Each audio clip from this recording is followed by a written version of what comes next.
A single father barely surviving, a billionaire hiding in plain sight.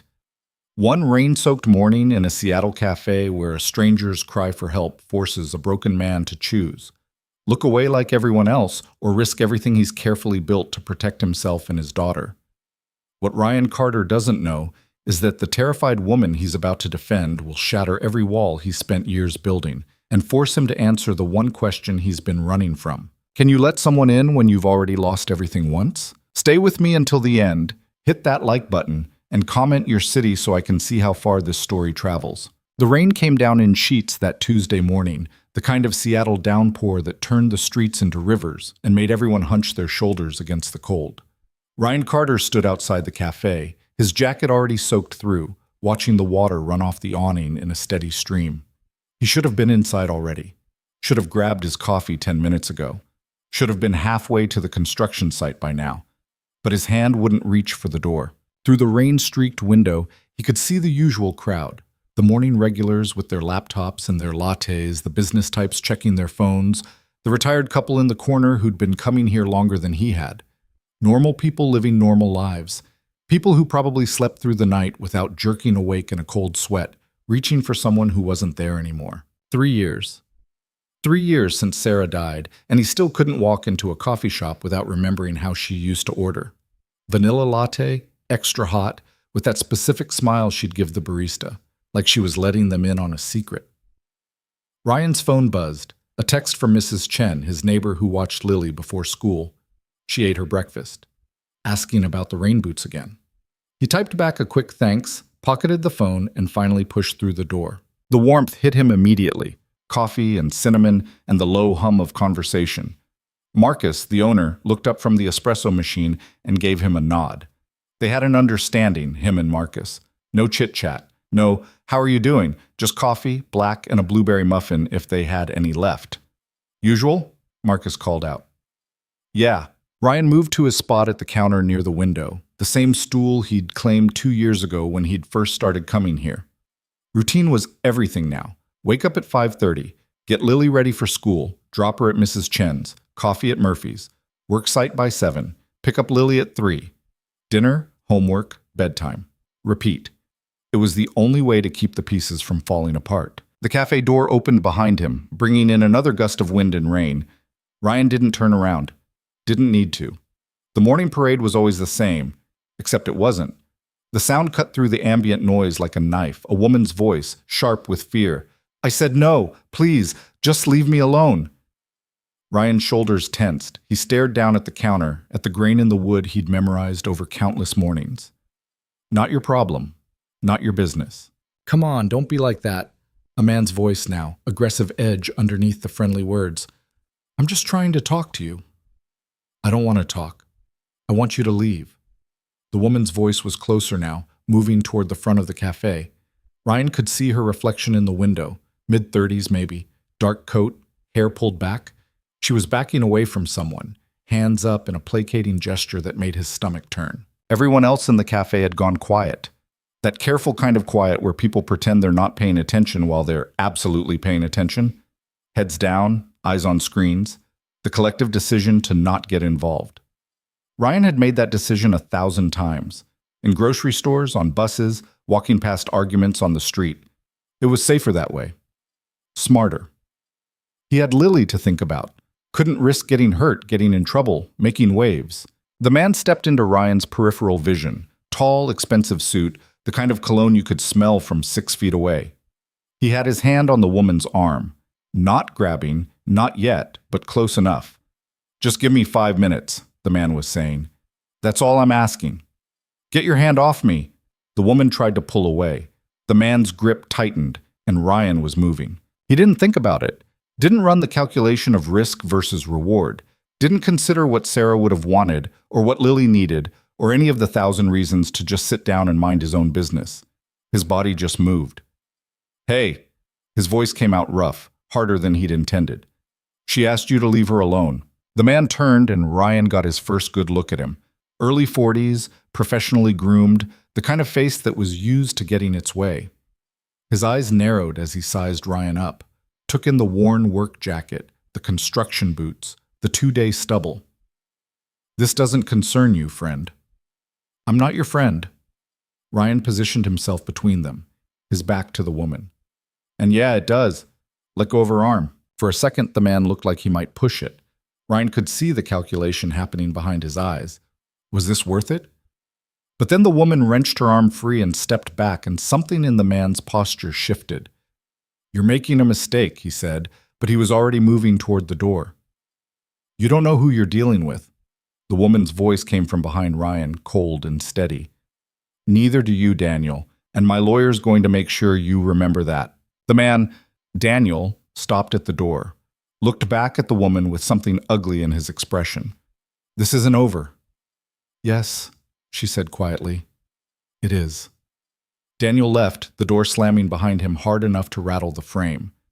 The cafe stayed frozen for another few seconds, that awkward pause where nobody knows if the show is really over. Then, gradually, the normal sounds returned. The hiss of the espresso machine, quiet conversations picking back up. Ryan turned around. The woman was staring at him with an expression he couldn't quite read. Her coat was expensive, he could tell that much. And she carried herself with the kind of posture that came from private schools and country clubs. But her hands were shaking slightly as she smoothed down her sleeve where Daniel had grabbed her. Thank you, she said. You didn't have to do that. Up close, she was striking in a way that made him uncomfortable.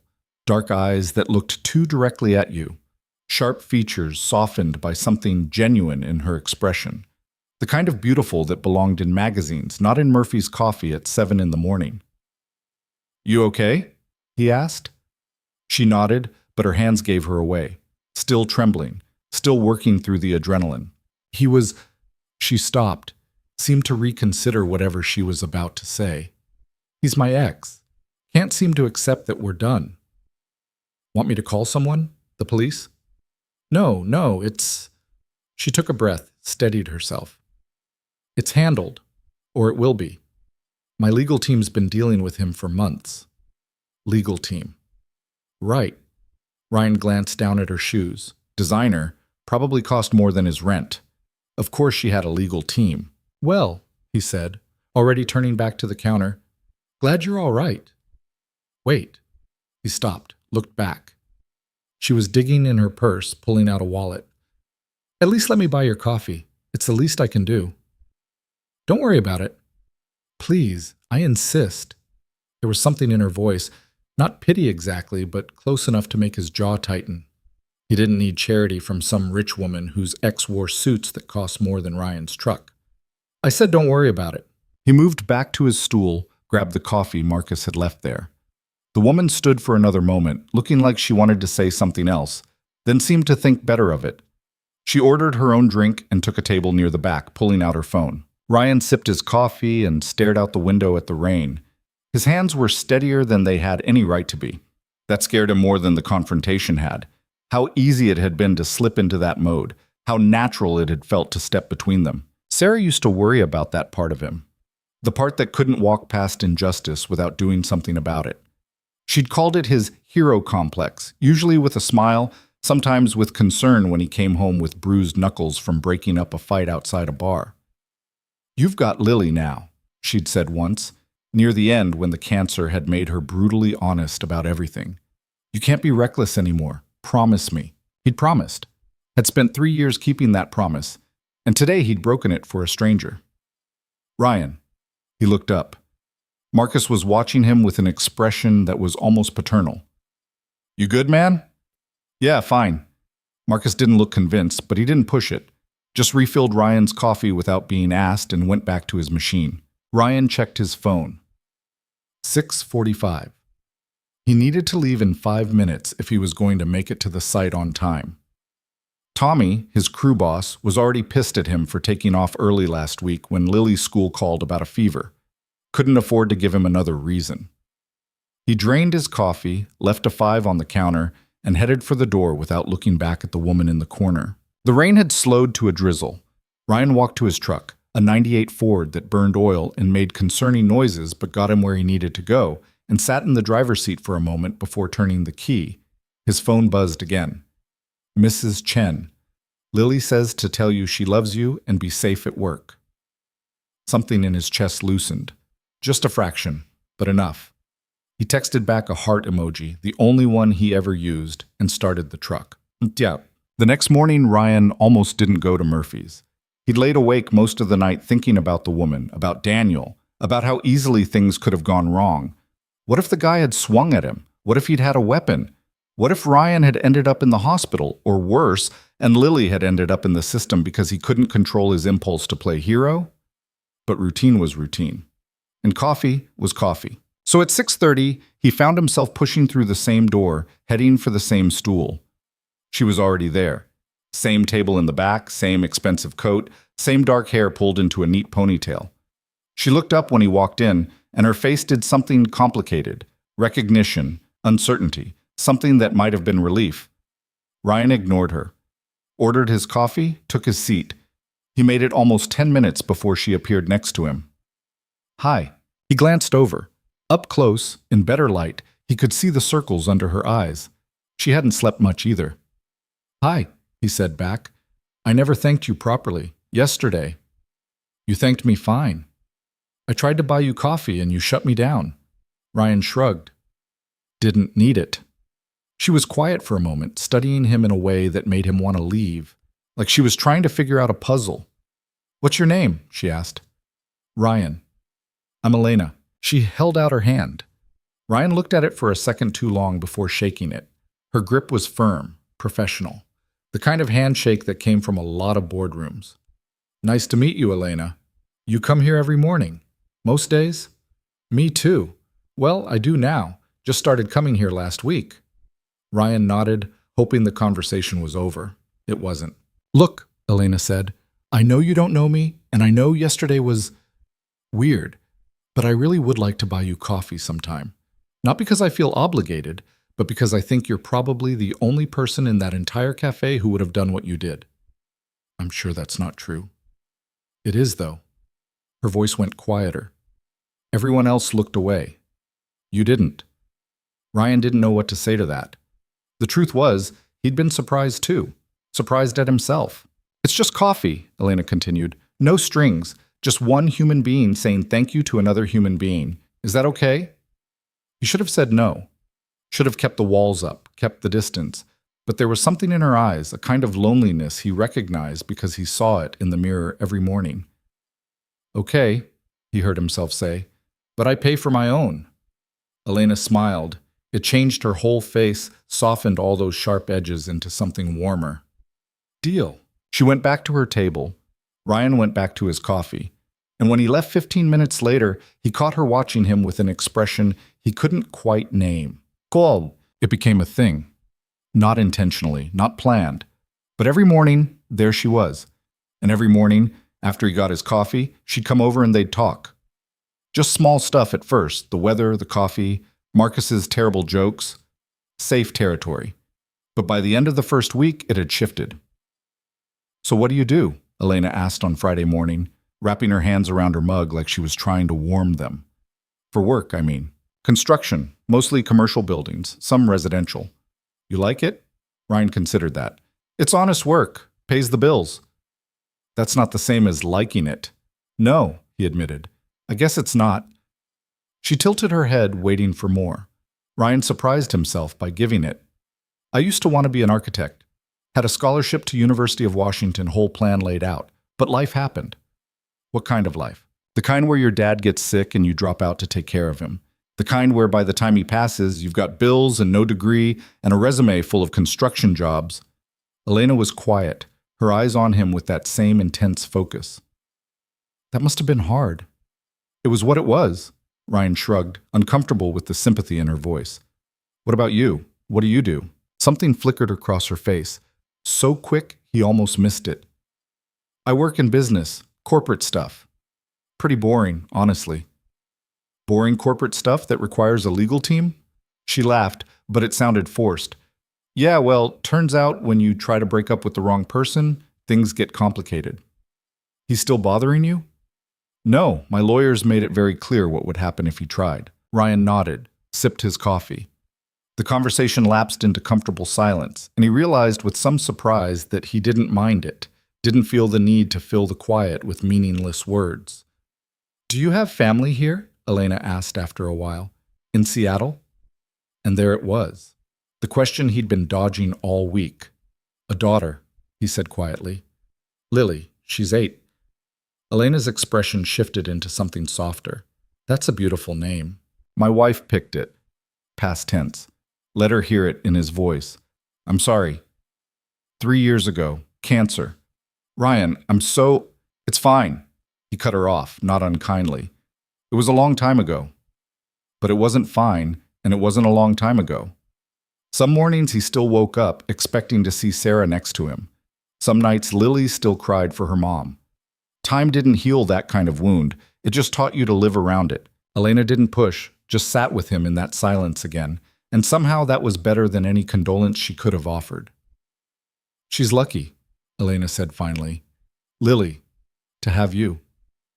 Ryan thought about the morning scramble, burning toast while trying to find matching socks, forgetting to sign permission slips, showing up to parent-teacher conferences in work clothes because he'd lost track of time at the site.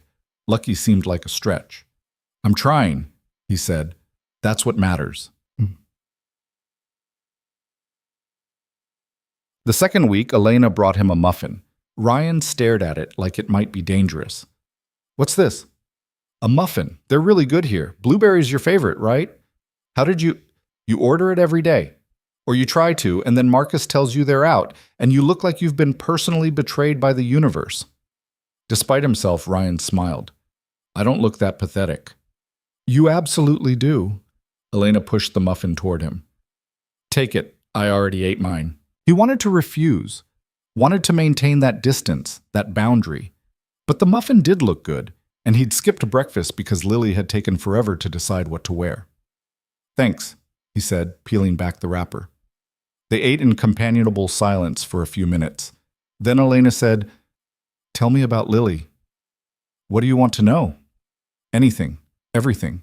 What's she like? Ryan felt that familiar tightening in his chest, the instinct to protect Lily from the world, from strangers, from anyone who might hurt her.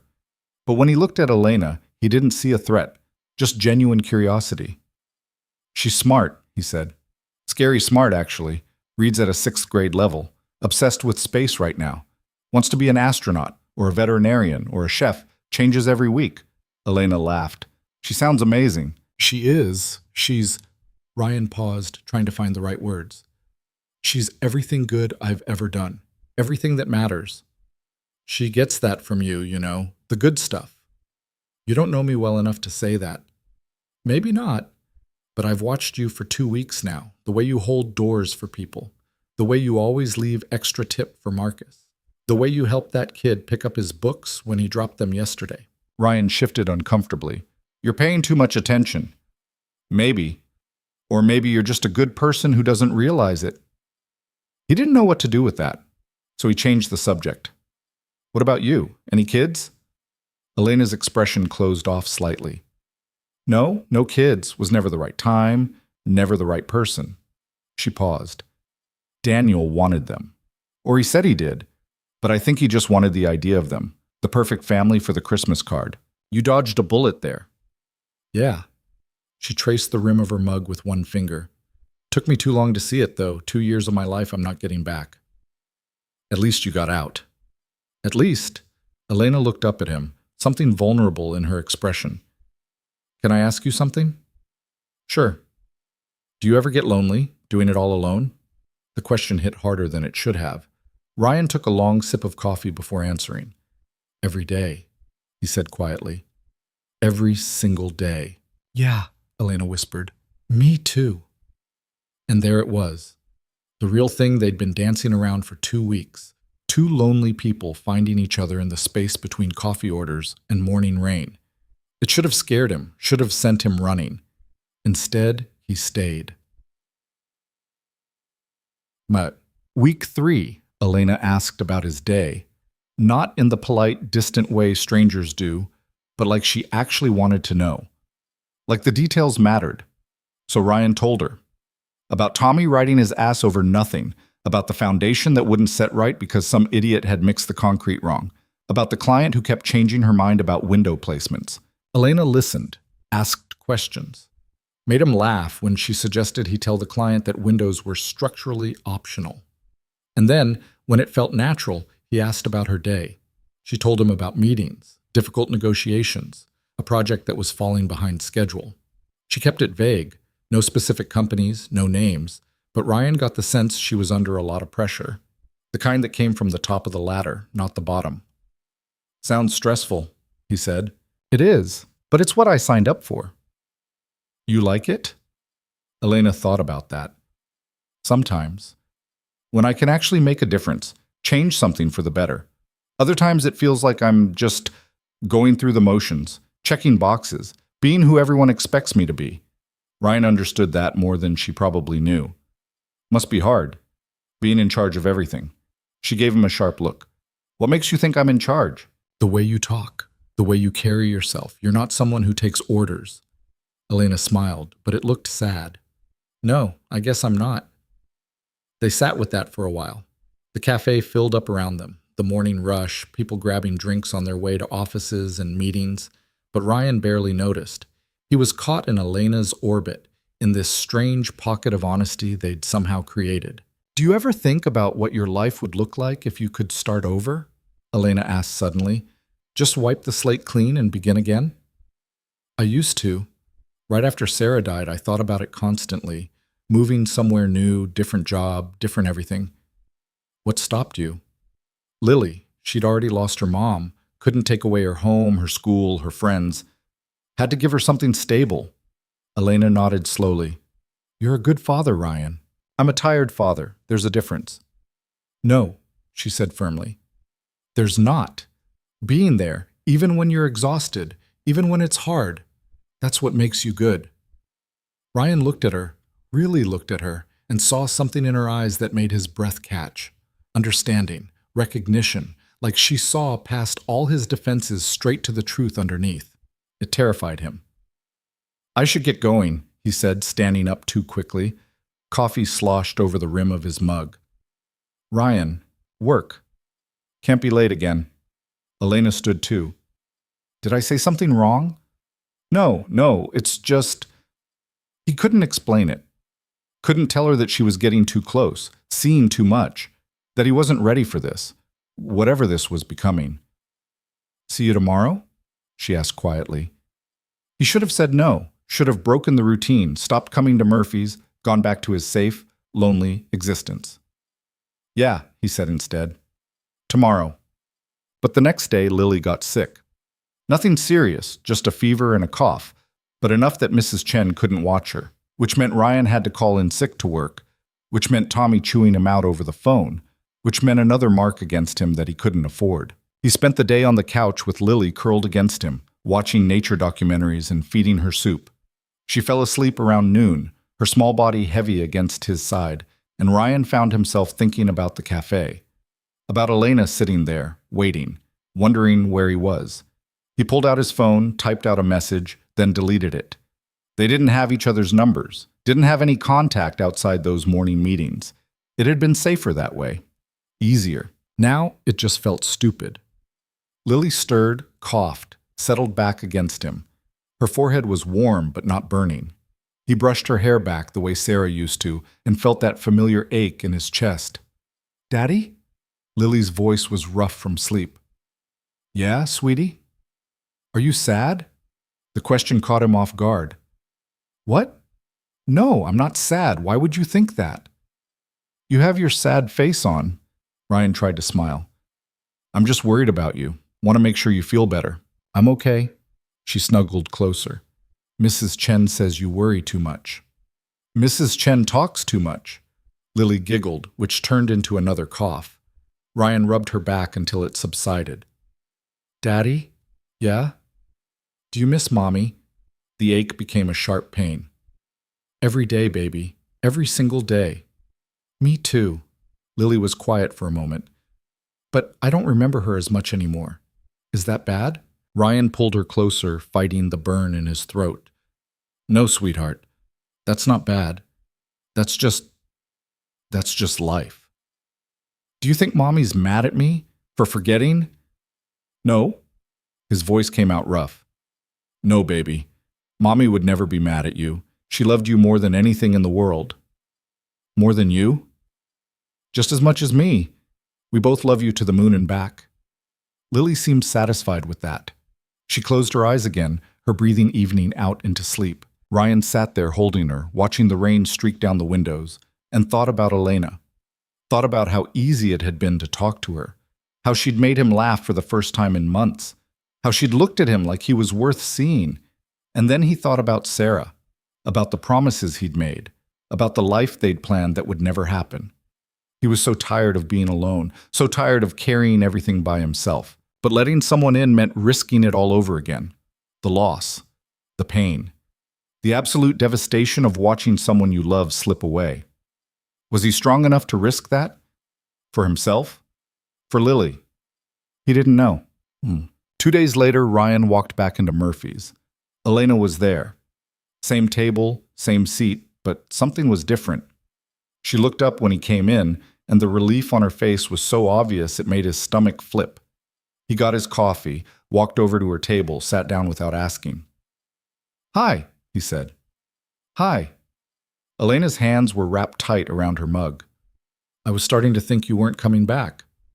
Lily was sick, had to stay home. "Is she okay?" "Yeah, just a cold. She's back at school today." Elena nodded, but she still looked uncertain, like she was waiting for the other shoe to drop. Ryan took a breath. "Look, I'm sorry about the other day. The way I left." "You don't have to apologize." "Yeah, I do. You were just being nice, and I bailed." "It's okay, really." Elena met his eyes. "I get it. This whole thing is complicated." "What whole thing?" She gestured between them. "This. Whatever we're doing. Talking every morning like we're friends when we barely know each other." "Aren't we? Friends?" Elena looked at him for a long moment. "I don't know, Ryan. Are we?" He thought about it. Thought about the conversations they'd shared, the honesty, the way she made him feel less alone. Thought about how much he'd missed her the past 2 days. "Yeah," he said. "I think we are." Something in Elena's expression softened. "Good. I'm glad." They sat in silence for a bit, comfortable again. Then Elena said, "Can I ask you something? And you can say no if it's too much." "Okay. Would you want to get dinner sometime? Actual dinner, not just coffee. There's this Italian place in Capitol Hill that's supposed to be amazing." Ryan's first instinct was to say no, to keep the boundaries where they were. But Lily's question from the other day echoed in his head. "Are you sad?" Yeah, he was sad. Had been sad for 3 years. Maybe it was time to try something different. "I'd need to find a babysitter," he said. Elena's face lit up. "Is that a yes?" "It's a, let me figure out the logistics and I'll let you know." "I'll take it." She pulled out her phone. "Here, give me your number. That way you can actually text me instead of just disappearing for 2 days and giving me a heart attack." Ryan rattled off his number, watched her save it. When his phone buzzed a second later with her text, "It's Elena." Something in his chest loosened. "There," she said. "Now we're real friends, with phone numbers and everything. Don't get too excited. I'm a terrible texter. I'll take what I can get." They talked for another 20 minutes before Ryan had to leave for work. As he stood to go, Elena caught his hand. "Thank you," she said. "For what?" "For coming back." Ryan squeezed her hand once, then let go. "See you tomorrow, Elena." "See you tomorrow." He walked out into the rain, and for the first time in a long time, he was almost smiling. Finding a babysitter turned out to be harder than Ryan expected. Mrs. Chen had her book club on Friday nights. His coworker Dave's wife was out of town. The teenager down the hall who sometimes watched Lily had exams. Ryan sat at his kitchen table Thursday evening, phone in hand, running out of options and feeling ridiculous for even trying. "Who are you texting?"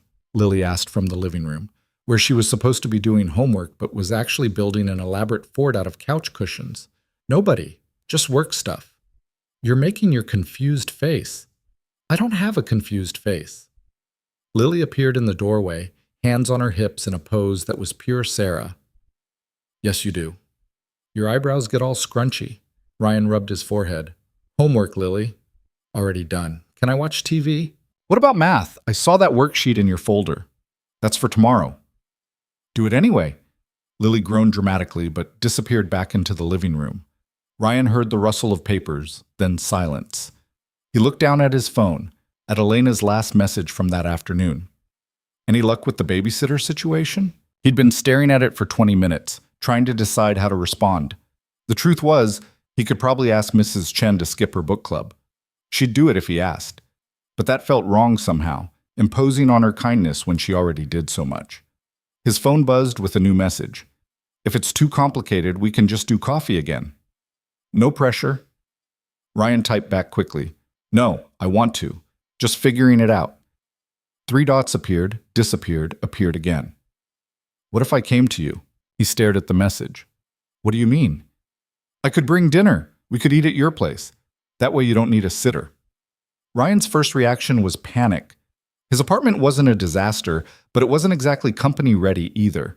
Lily's toys were scattered everywhere. The couch had a permanent impression from where he collapsed every night.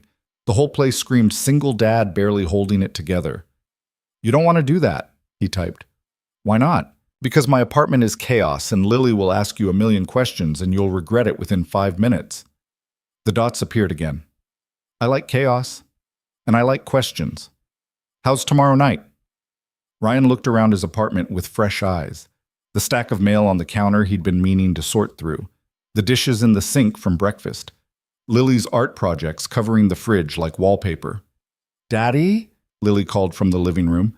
How do you spell Jupiter? Sound it out. I am. But is it Jupiter or Jupider? The first one. He heard her pencil scratching against paper. His phone was still in his hand, Elena's message waiting. Okay, he typed. But don't say I didn't warn you. What time? 6? After I pick up Lily from school. Perfect.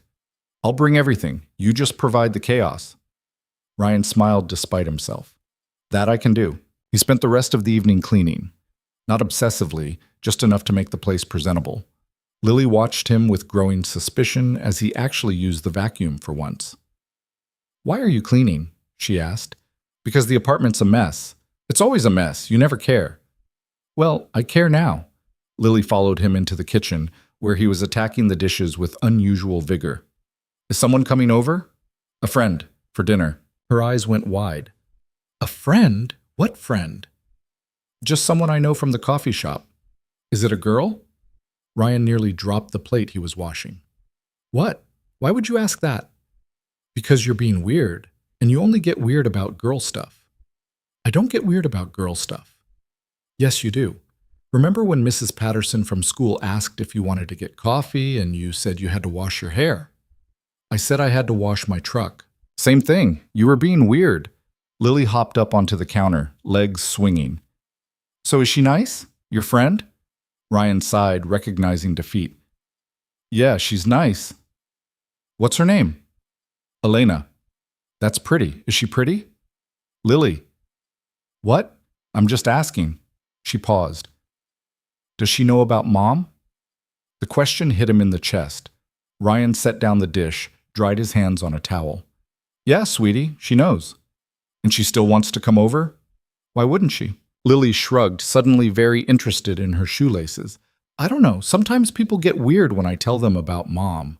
Like they don't know what to say. Ryan lifted her down from the counter, crouched so they were eye level.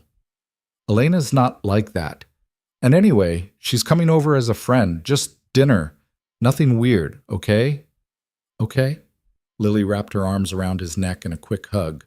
But if she's mean to you, I'm going to tell her to leave. Deal. That night, after Lily was asleep, Ryan stood in his bedroom and stared at his closet like it held the secrets of the universe. Everything he owned was either work clothes or clothes he wore around the apartment. Nothing in between. Nothing that said casual dinner with a friend who makes your stomach flip every time she smiles. He settled on jeans and a button-down he usually saved for parent-teacher conferences. Good enough, probably. His phone buzzed on the nightstand. Another message from Elena. Any food allergies I should know about? For you or Lily? No allergies, but Lily's picky. Doesn't like anything green. Challenge accepted. Ryan fell asleep that night thinking about Elena in his apartment, in his space, meeting Lily. It should have terrified him. Instead, it felt almost right, like a piece sliding into place. The next day dragged. Every minute at the worksite felt like an hour. Tommy caught him checking his phone twice and made some comment about having somewhere better to be, which wasn't wrong. By the time 3 o'clock rolled around and Ryan could leave to pick up Lily, he was wound tight with nerves. Lily came running out of school with her backpack bouncing, pigtails flying. She'd insisted on wearing her favorite dress that morning, the purple one with stars that was getting too small, but she refused to give up. "Is Elena coming tonight?" she asked before she'd even buckled her seatbelt. "How do you remember her name? I mentioned her once." "I remember everything." "Is she?" "Yeah, around 6. What's she bringing for dinner?" "I don't know. It's a surprise." Lily bounced in her seat. "I like surprises. Except for bad surprises, like when you made that casserole and it was all mushy." "That casserole was fine." "It was gross, and you know it." Ryan couldn't argue. It had been pretty gross. They got home at 3:30. Ryan tried to act normal, but Lily kept catching him straightening cushions and checking the time. "You're being weird again," she announced. "I'm not being weird. You've looked at the clock like 50 times. "I have not." 51 now. At 5:45, Ryan was ready to call the whole thing off. This was a mistake. What was he thinking, inviting someone into their space? Into the life he'd built so carefully around just him and Lily? Then the doorbell rang and his heart jumped into his throat. Lily beat him to the door, flinging it open with zero sense of stranger danger. "Hi, are you Elena?" Elena stood in the hallway holding 2 grocery bags, her hair down for once, wearing jeans and a simple sweater that probably cost more than Ryan's entire wardrobe. She looked younger somehow, less polished, more real. "I am," she said, smiling at Lily. "And you must be Lily. Daddy said you're bringing dinner." "I am. Hope you like pasta." "I love pasta." Lily grabbed one of the bags. Come in. Daddy's been weird all day." "Lily," Ryan warned, but Elena was already laughing as she stepped inside. "Weird how?" she asked conspiratorially. "Just weird.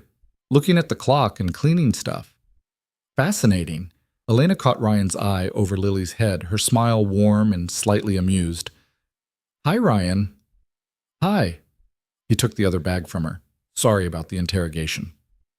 "Don't be. I like her already." Lily beamed. "See, Daddy? She likes me." The next hour was chaos in the best way. Elena took over the kitchen with the ease of someone who actually knew what they were doing, unlike Ryan's usual method of following box instructions and hoping for the best. She'd brought everything for homemade pasta with marinara sauce, garlic bread, and a salad that she promised Lily wouldn't taste green. Lily appointed herself as sous chef, standing on a step stool and asking Elena a million questions about everything from how to chop garlic to whether she'd ever seen a shooting star. Ryan stayed out of the way, ostensibly setting the table but really just watching Elena show Lily how to tear basil leaves, watching them laugh over something stupid, watching his daughter, his quiet, sometimes withdrawn daughter, come alive in a way she hadn't since Sarah died. It hurt. But it was a good hurt. "Ryan," Elena called, "can you grab the colander from that bag?" He found it, handed it over. Their fingers brushed and Elena's eyes met his, something soft in her expression. "Thank you for letting me do this," she said quietly. "Thank you for wanting to." Dinner was loud and messy and perfect. Lily talked nonstop about school and her friends and the solar system project she was working on. Elena listened like every word mattered, asked questions, shared stories from when she was 8. "Did you really put your teacher's stapler in Jell-O?" Lily asked, eyes wide. "I really did. Got detention for a week." "Daddy would never let me do that."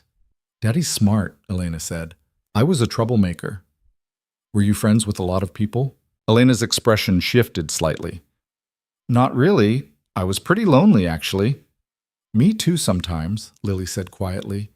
"The other kids don't really get it. About my mom." Ryan's hand tightened on his fork. He started to redirect the conversation, but Elena spoke first. "That must be really hard," she said. "Feeling like you're different." "Do you ever feel different?" "All the time." Lily seemed to consider this. "But you're a grown-up. Grown-ups have it easier." Elena laughed, but it sounded sad. "Not always, sweetheart. Sometimes being a grown-up just means you're better at hiding when things are hard." Is that what you do? Hide? Lily, Ryan interjected. That's kind of personal. It's okay. Elena looked at Lily with something raw in her expression. Yeah, I hide a lot, but your dad's teaching me that maybe I don't have to. Lily turned to Ryan. You're teaching her? Apparently. But you don't know anything about teaching. Thanks, kid. Elena laughed and the heaviness broke. They finished dinner and Lily insisted on showing Elena her room, which meant a full tour of every stuffed animal and their individual backstories. Ryan followed them, watching Elena sit cross-legged on the floor while Lily explained that Mr. Whiskers the bear was actually a retired astronaut. He went to the moon 3 times, Lily said seriously. That's very impressive, Elena replied, equally serious. And this is Luna. She's a rabbit, but she thinks she's a dog. Classic identity crisis. Ryan leaned against the doorframe, chest tight with something he didn't want to name. This was dangerous. This feeling of rightness. This glimpse of what life could look like with someone else in it. Okay, Lil, he said eventually. It's almost bedtime. But Elena just got here. Elena's been here for 2 hours. That's not long enough. Elena stood, brushed off her jeans. I should probably get going anyway. It's a school night. Lily's face fell. Do you have to? I do. But maybe I can come back sometime, if your dad says it's okay. Lily whipped around to Ryan. Can she? Please? Ryan looked at Elena, saw the hope in her eyes that matched his daughter's. Yeah, he said. She can come back. Lily threw her arms around Elena in a hug that clearly surprised them both. Elena froze for a second, then wrapped her arms around Lily and squeezed. Thank you for having me, Elena said softly. Thank you for the pasta. It was way better than Daddy's cooking. I heard that, Ryan called. Elena helped Lily get ready for bed while Ryan cleaned up the kitchen. He could hear them talking in the bathroom, Lily's voice high and excited, Elena's lower and warm. When he came back, Elena was sitting on the edge of Lily's bed, listening to some elaborate story about a field trip to the aquarium. And then the sea otter did a flip and everyone screamed, Lily was saying. That sounds amazing. I love sea otters. Me too. They're so cute and fluffy. Ryan knocked on the doorframe. Time for sleep, kiddo. Lily groaned but slid under her covers. Ryan came over, kissed her forehead. Good night, baby. Night, Daddy. She looked at Elena. Will you come to my school's science fair next month? Elena glanced at Ryan, uncertainty in her eyes. If your dad says it's okay, and if I'm invited, I'd love to. You're invited. It's on a Friday. We're doing presentations about space. Then I'll be there. Ryan ushered Elena out, turned off the light except for Lily's constellation nightlight. In the hallway, he finally let himself breathe. I'm sorry if she was too much, he said. She wasn't. She's incredible, Ryan. She doesn't usually warm up to people that fast. Maybe she needed someone to warm up to. They stood there in the narrow hallway, too close and not close enough. Ryan could smell Elena's perfume, something subtle and expensive. Could see the pulse beating in her throat. Thank you, he said, for tonight, for all of it. Thank you for letting me in. She reached out, squeezed his hand. Ryan squeezed back, his thumb brushing across her knuckles. Neither of them moved to let go. I should really get going, Elena whispered. Yeah, but she didn't move. Neither did he. Ryan? Yeah? I really like your daughter. She really likes you too. And Elena paused, bit her lip. I really like you. Ryan's heart was pounding so hard he was sure she could hear it. I really like you too. So what do we do about that? I don't know. It was the truth. He had no idea what came next. How to date someone when you had an 8-year-old. How to let someone into your life without risking everything you'd worked so hard to protect. But Elena was looking at him like he was worth the risk, like they both were. We could figure it out together, she said quietly. If you want. I want to. I'm just scared. Me too. Of what? Elena's smile was sad. Of screwing this up. Of you finding out who I really am and deciding I'm not worth it. Who you really are. She pulled her hand back, wrapped her arms around herself. There are things about my life I haven't told you. Things that might change how you see me. Like what? Can we save that conversation for another night? when I'm feeling braver? Ryan wanted to push, wanted to know what she was hiding, but he understood the need for walls, for protecting the soft parts of yourself. Okay, he said. Another night. They walked to the door together. Elena grabbed her coat from the hook, shrugged it on. Same time tomorrow? She asked. At Murphy's? I'll be there. Good. She reached up, touched his cheek briefly. Good night, Ryan. Good night. She left, and Ryan stood in his doorway watching her disappear down the hall. When he finally closed the door and turned around, Lily was standing in the hallway in her pajamas. I thought you were asleep, he said. I was thinking. About what? I think you should marry her. Ryan choked on air. What? Lily, we're just friends. That's not what friends look like. How would you know what friends look like? I see stuff, Daddy. I'm not a baby. Ryan rubbed his face. It's complicated, sweetheart. Why? Because everything's complicated when you're a grown-up. Lily walked over, took his hand. Mom would want you to be happy, you know. The words hit him like a punch. Lily. She told me before she got really sick. She said if something happened to her, she wanted you and me to still have good things, to still be happy. Ryan's throat was too tight to speak. He pulled Lily into a hug, held her while she wrapped her skinny arms around his waist. I miss her, Lily whispered. I know, baby. Me too. But I like Elena. Me too. So you should keep her. Ryan laughed despite the tears burning his eyes. It doesn't work like that. Why not? Because people aren't things you keep. They're people you choose, and they have to choose you back. I think she chooses you. Maybe. I know she does. I saw how she looks at you. Ryan pulled back, looked down at his daughter. When had she gotten so perceptive? So wise? Back to bed, he said gently. For real, this time. Okay. But Daddy? Yeah? Don't mess this up. I'll try my best. He tucked her in again, stayed until her breathing evened out. Then he went to his own room, sat on the edge of his bed, and pulled out his phone. Thank you for tonight, he typed to Elena. Lily hasn't stopped talking about you. The response came fast. Thank you for trusting me with her, with both of you. Are you home? Just got in. Why? Just wanted to make sure you got back safe. 3 dots appeared, disappeared, appeared again. That's sweet. Nobody usually worries about me. Well, somebody does now. I could get used to that. Good. Ryan set his phone down, lay back on his bed. The apartment felt different now. Warmer somehow.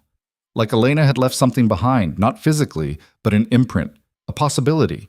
His phone buzzed again. Can I ask you something? Sure, he typed back. Why did you really say yes to dinner? I mean, you could have kept saying no. Could have kept me at a distance. Ryan stared at the message for a long time before answering. Because Lily asked me if I was sad, he wrote. And I realized I've been sad for 3 years. And then you walked into Murphy's and I felt something other than sad for the first time since Sarah died. Scared the hell out of me. Does it still scare you? Terrifies me.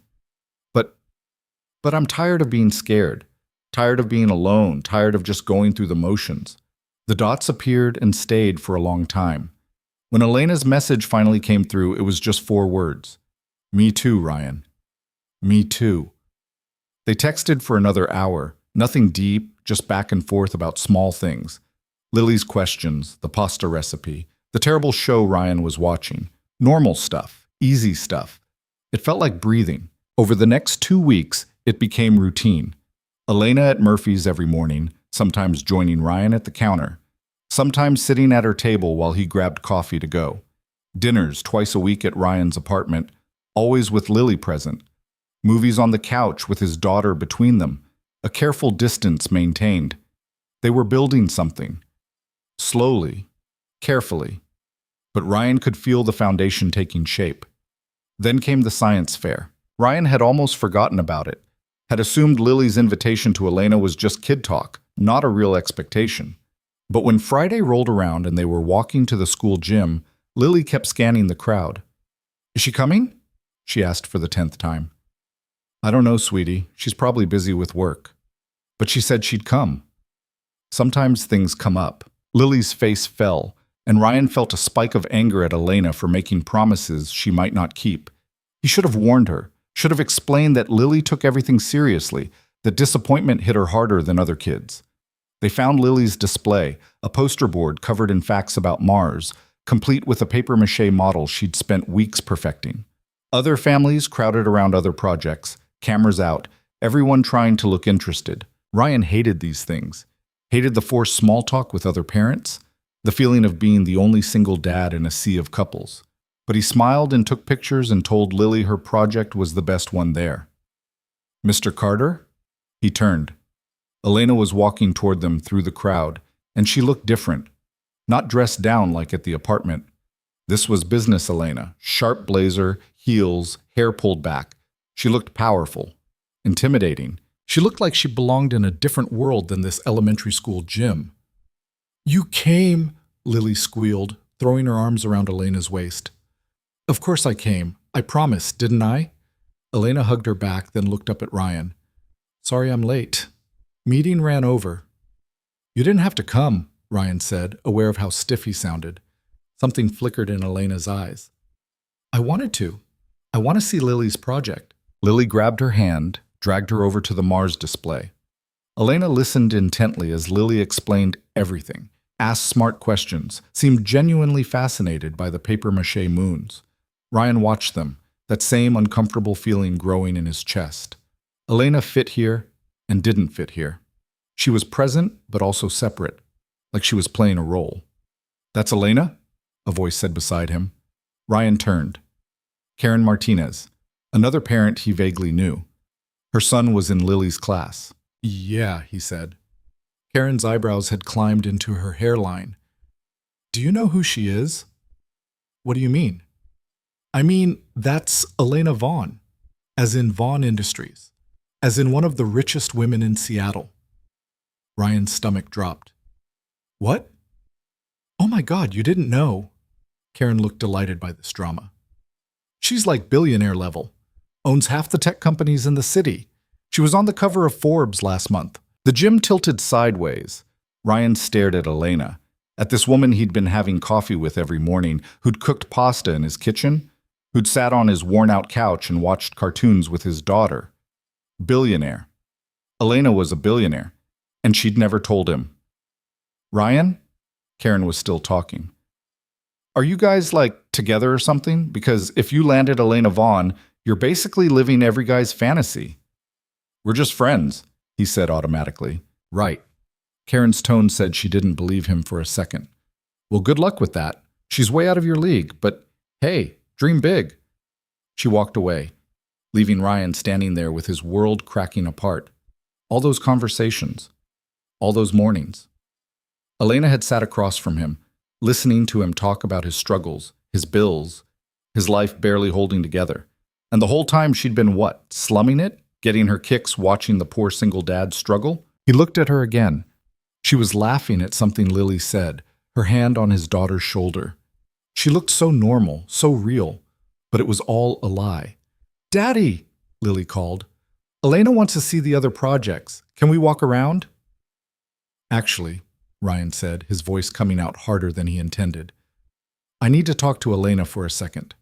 Lily, why don't you show Mrs. Anderson your project?" Lily's face scrunched in confusion, but she nodded, heading toward her teacher. Elena walked over, smile fading as she saw Ryan's expression.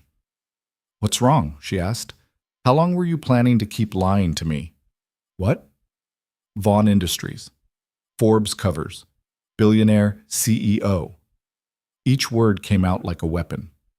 "When exactly were you going to mention that?" Elena's face went pale. "Ryan, all this time, all these conversations about my life falling apart, about struggling to pay bills, about working construction, and you just sat there and listened like we were equals, like we had anything in common." "We do have things in common." "Really?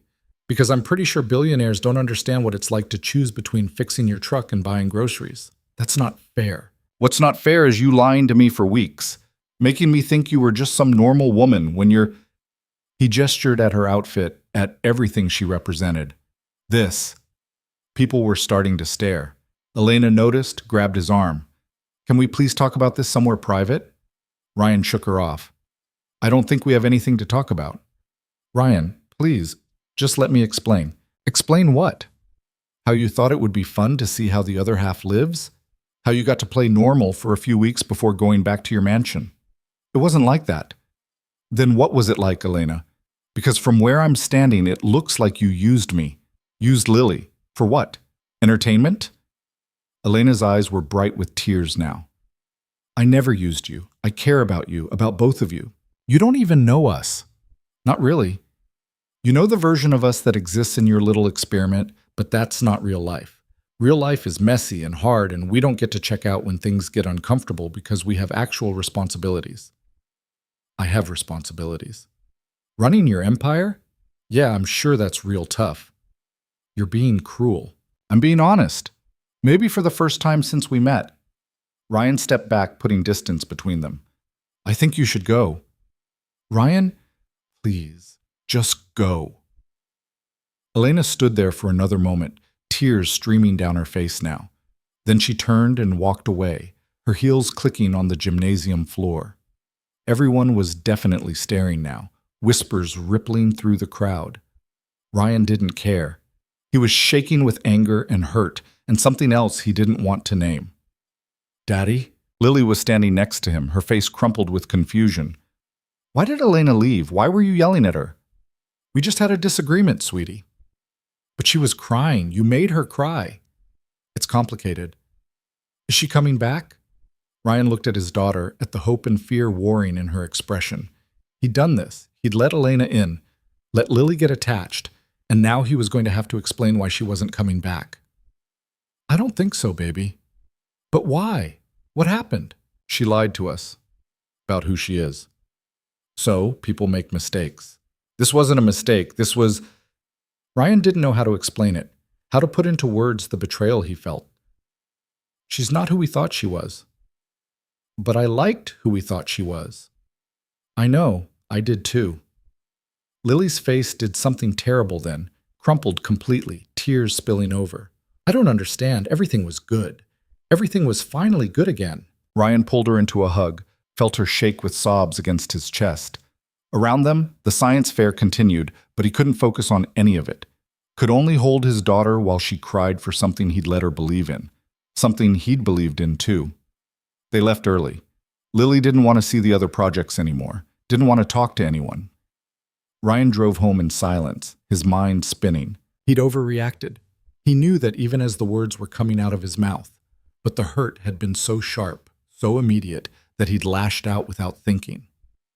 Elena should have told him, should have been honest from the start, but maybe he hadn't given her the space to be honest. Maybe he'd been so wrapped up in his own problems that he'd never asked the right questions.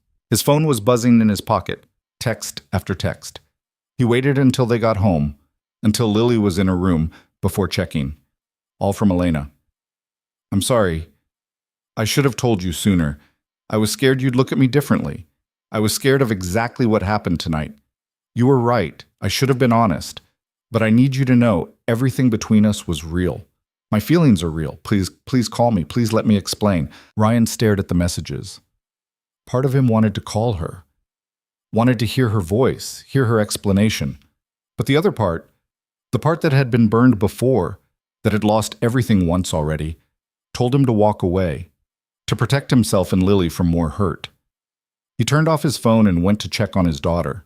Lily wouldn't eat breakfast the next morning. She sat at the kitchen table in her pajamas, staring at the bowl of cereal Ryan had poured, her face a mask of stubborn misery. Dark circles shadowed her eyes. She'd cried herself to sleep, and Ryan had heard her wake up twice during the night. Come on, Lil. Just a few bites. I'm not hungry. You have to eat something. Why? Because that's what we do. We eat breakfast. Lily pushed the bowl away. Everything's different now anyway. So why does it matter? Ryan rubbed his eyes. He'd gotten maybe 3 hours of sleep, lying awake replaying the scene at the science fair. The look on Elena's face, the way his words had landed like punches, the whispers that followed them out. Nothing's different, he lied. Yes, it is. Elena's gone and you're sad and I'm sad and everything's ruined. It's not ruined. Then why can't she come back? Ryan sat down across from her, trying to find words that would make sense to an 8-year-old. Hell, trying to find words that made sense to himself. Sometimes people aren't who we think they are, he started. But she was nice to us. She made pasta. She came to my science fair. I know. So why does it matter if she has money? You always tell me money doesn't make people good or bad. The words hit him in the chest, his own lesson thrown back at him. He'd said that exact thing to Lily last year when she'd complained that some kid at school had nicer toys. It's more complicated than that. Why? Because you're a grown-up and grown-ups make everything complicated? Lily, I don't understand. Her voice cracked. I don't understand why you're being mean to someone who was nice to us. I don't understand why you yelled at her. I don't understand why everything has to be awful all the time. She started crying again, those gut-wrenching sobs that made Ryan feel like the worst father in the world. He came around the table, tried to pull her into a hug, but she pushed him away. I want Mom, she choked out. Mom wouldn't have done this. Mom wouldn't have made Elena leave. The words were a knife between his ribs. Lily, that's not fair. You're not fair. You're just scared and you ruin everything. She ran to her room, slammed the door hard enough to rattle the frame. Ryan sat there in the kitchen, surrounded by untouched breakfast and the wreckage of his decisions, and wondered how everything had gone so wrong so fast. His phone was still off. He'd left it that way all night, unable to face whatever messages might be waiting. Now he picked it up, thumb hovering over the power button. Don't be a coward, he told himself. Face it. The phone came alive with notifications, texts from Elena, a voicemail, even an email. Ryan's stomach churned as he opened the messages. The texts had stopped around midnight. The last one just said, I understand if you need space. I'll be at Murphy's tomorrow morning if you want to talk. If not, I'll respect your decision. It was Saturday. No work, no school, just a long, empty day stretching ahead. Ryan looked at the closed door to Lily's room, heard her crying, muffled but persistent. He thought about what she'd said, that he was scared, that he ruined everything. She wasn't wrong. He'd been so focused on his own hurt that he hadn't thought about what this meant for Lily, hadn't considered that maybe his daughter needed Elena more than his pride needed to be right.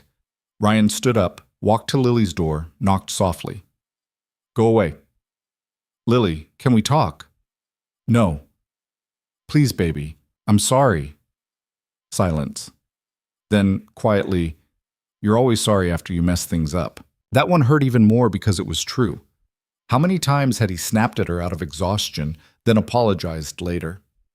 How many broken promises and missed moments had he tried to smooth over with, I'm sorry?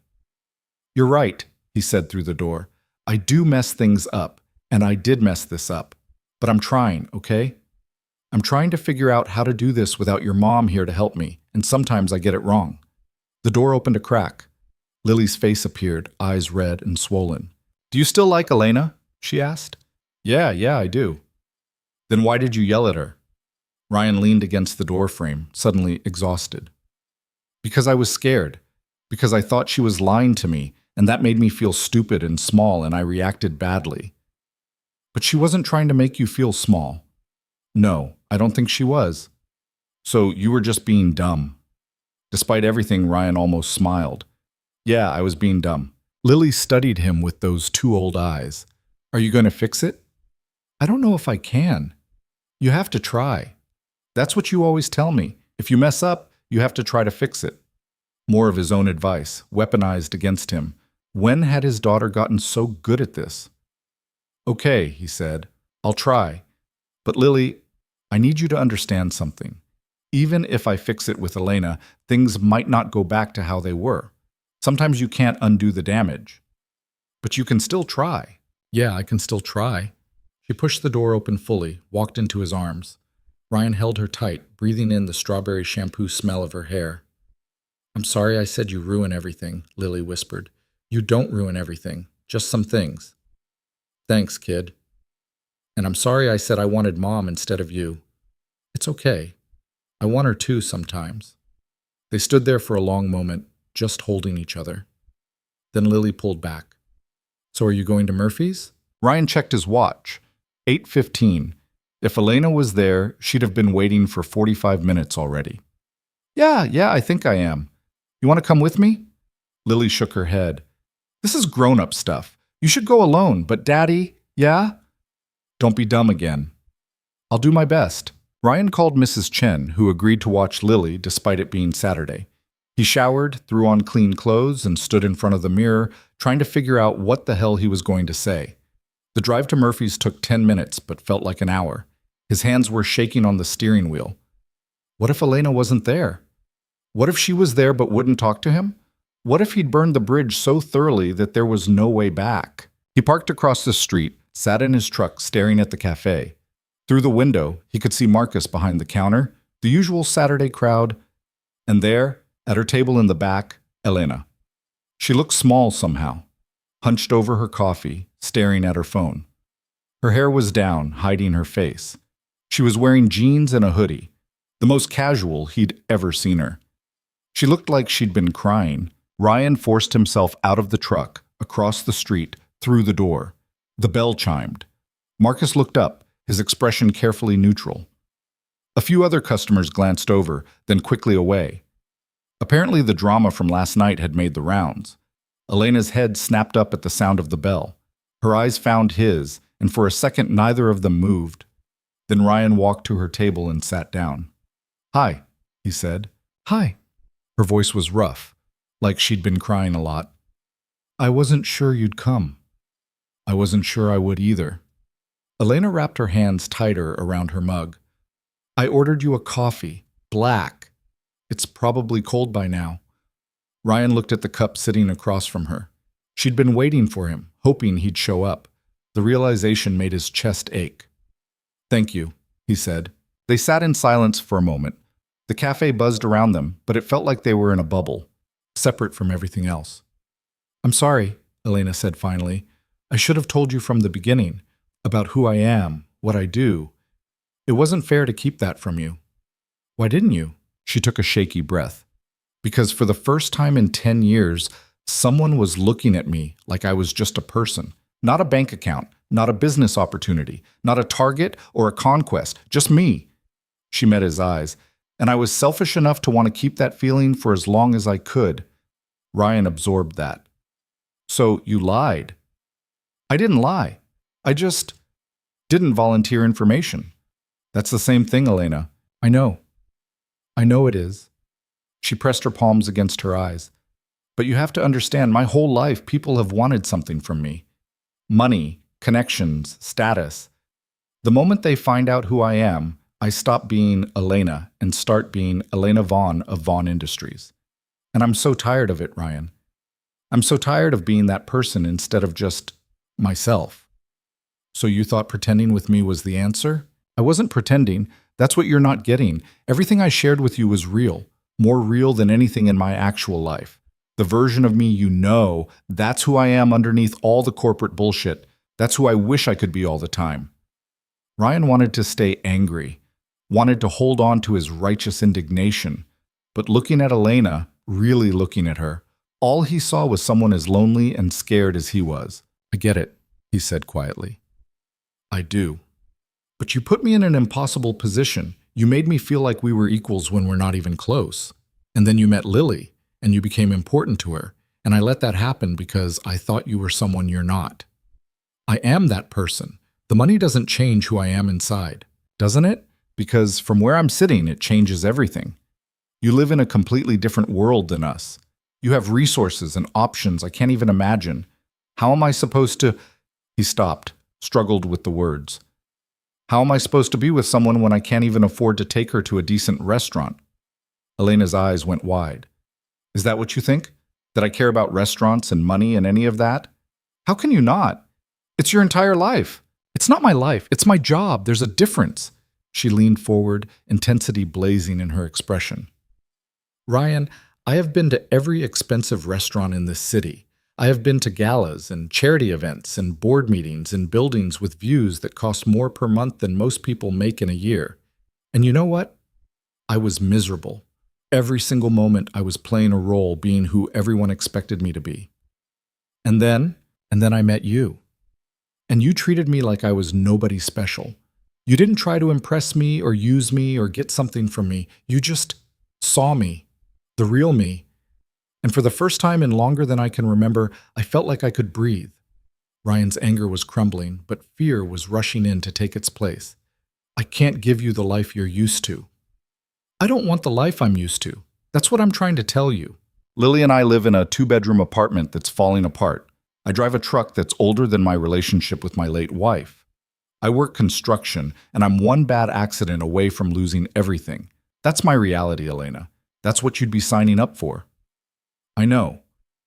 Do you? Because it's easy to romanticize struggle when you've never actually struggled. Elena flinched like he'd slapped her. You think I haven't struggled? You think money solves everything? It solves a lot. It solves some things, but it doesn't fix loneliness. It doesn't give you genuine connections. It doesn't make people love you for who you are instead of what you have. Her voice broke. I would give up everything, every dollar, every asset, every bit of power to have what you have with Lily. That kind of pure, unconditional love. Do you have any idea how rare that is? Ryan sat back, stunned. He'd never thought about it that way. Had never considered that his poverty might contain riches Elena couldn't buy. I'm scared, he admitted. I'm scared of letting you in and then losing you. I'm scared of Lily getting hurt. I'm scared that you'll wake up one day and realize you're bored of playing house with the working class guy and his kid. I'm scared too, Elena said. I'm scared you'll never see past the money. I'm scared you'll always feel inferior when you're not.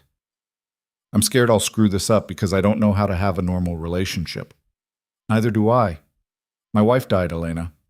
The last relationship I had ended with me watching her waste away in a hospital bed, holding her hand while she apologized for leaving me alone. That's the framework I'm working from here.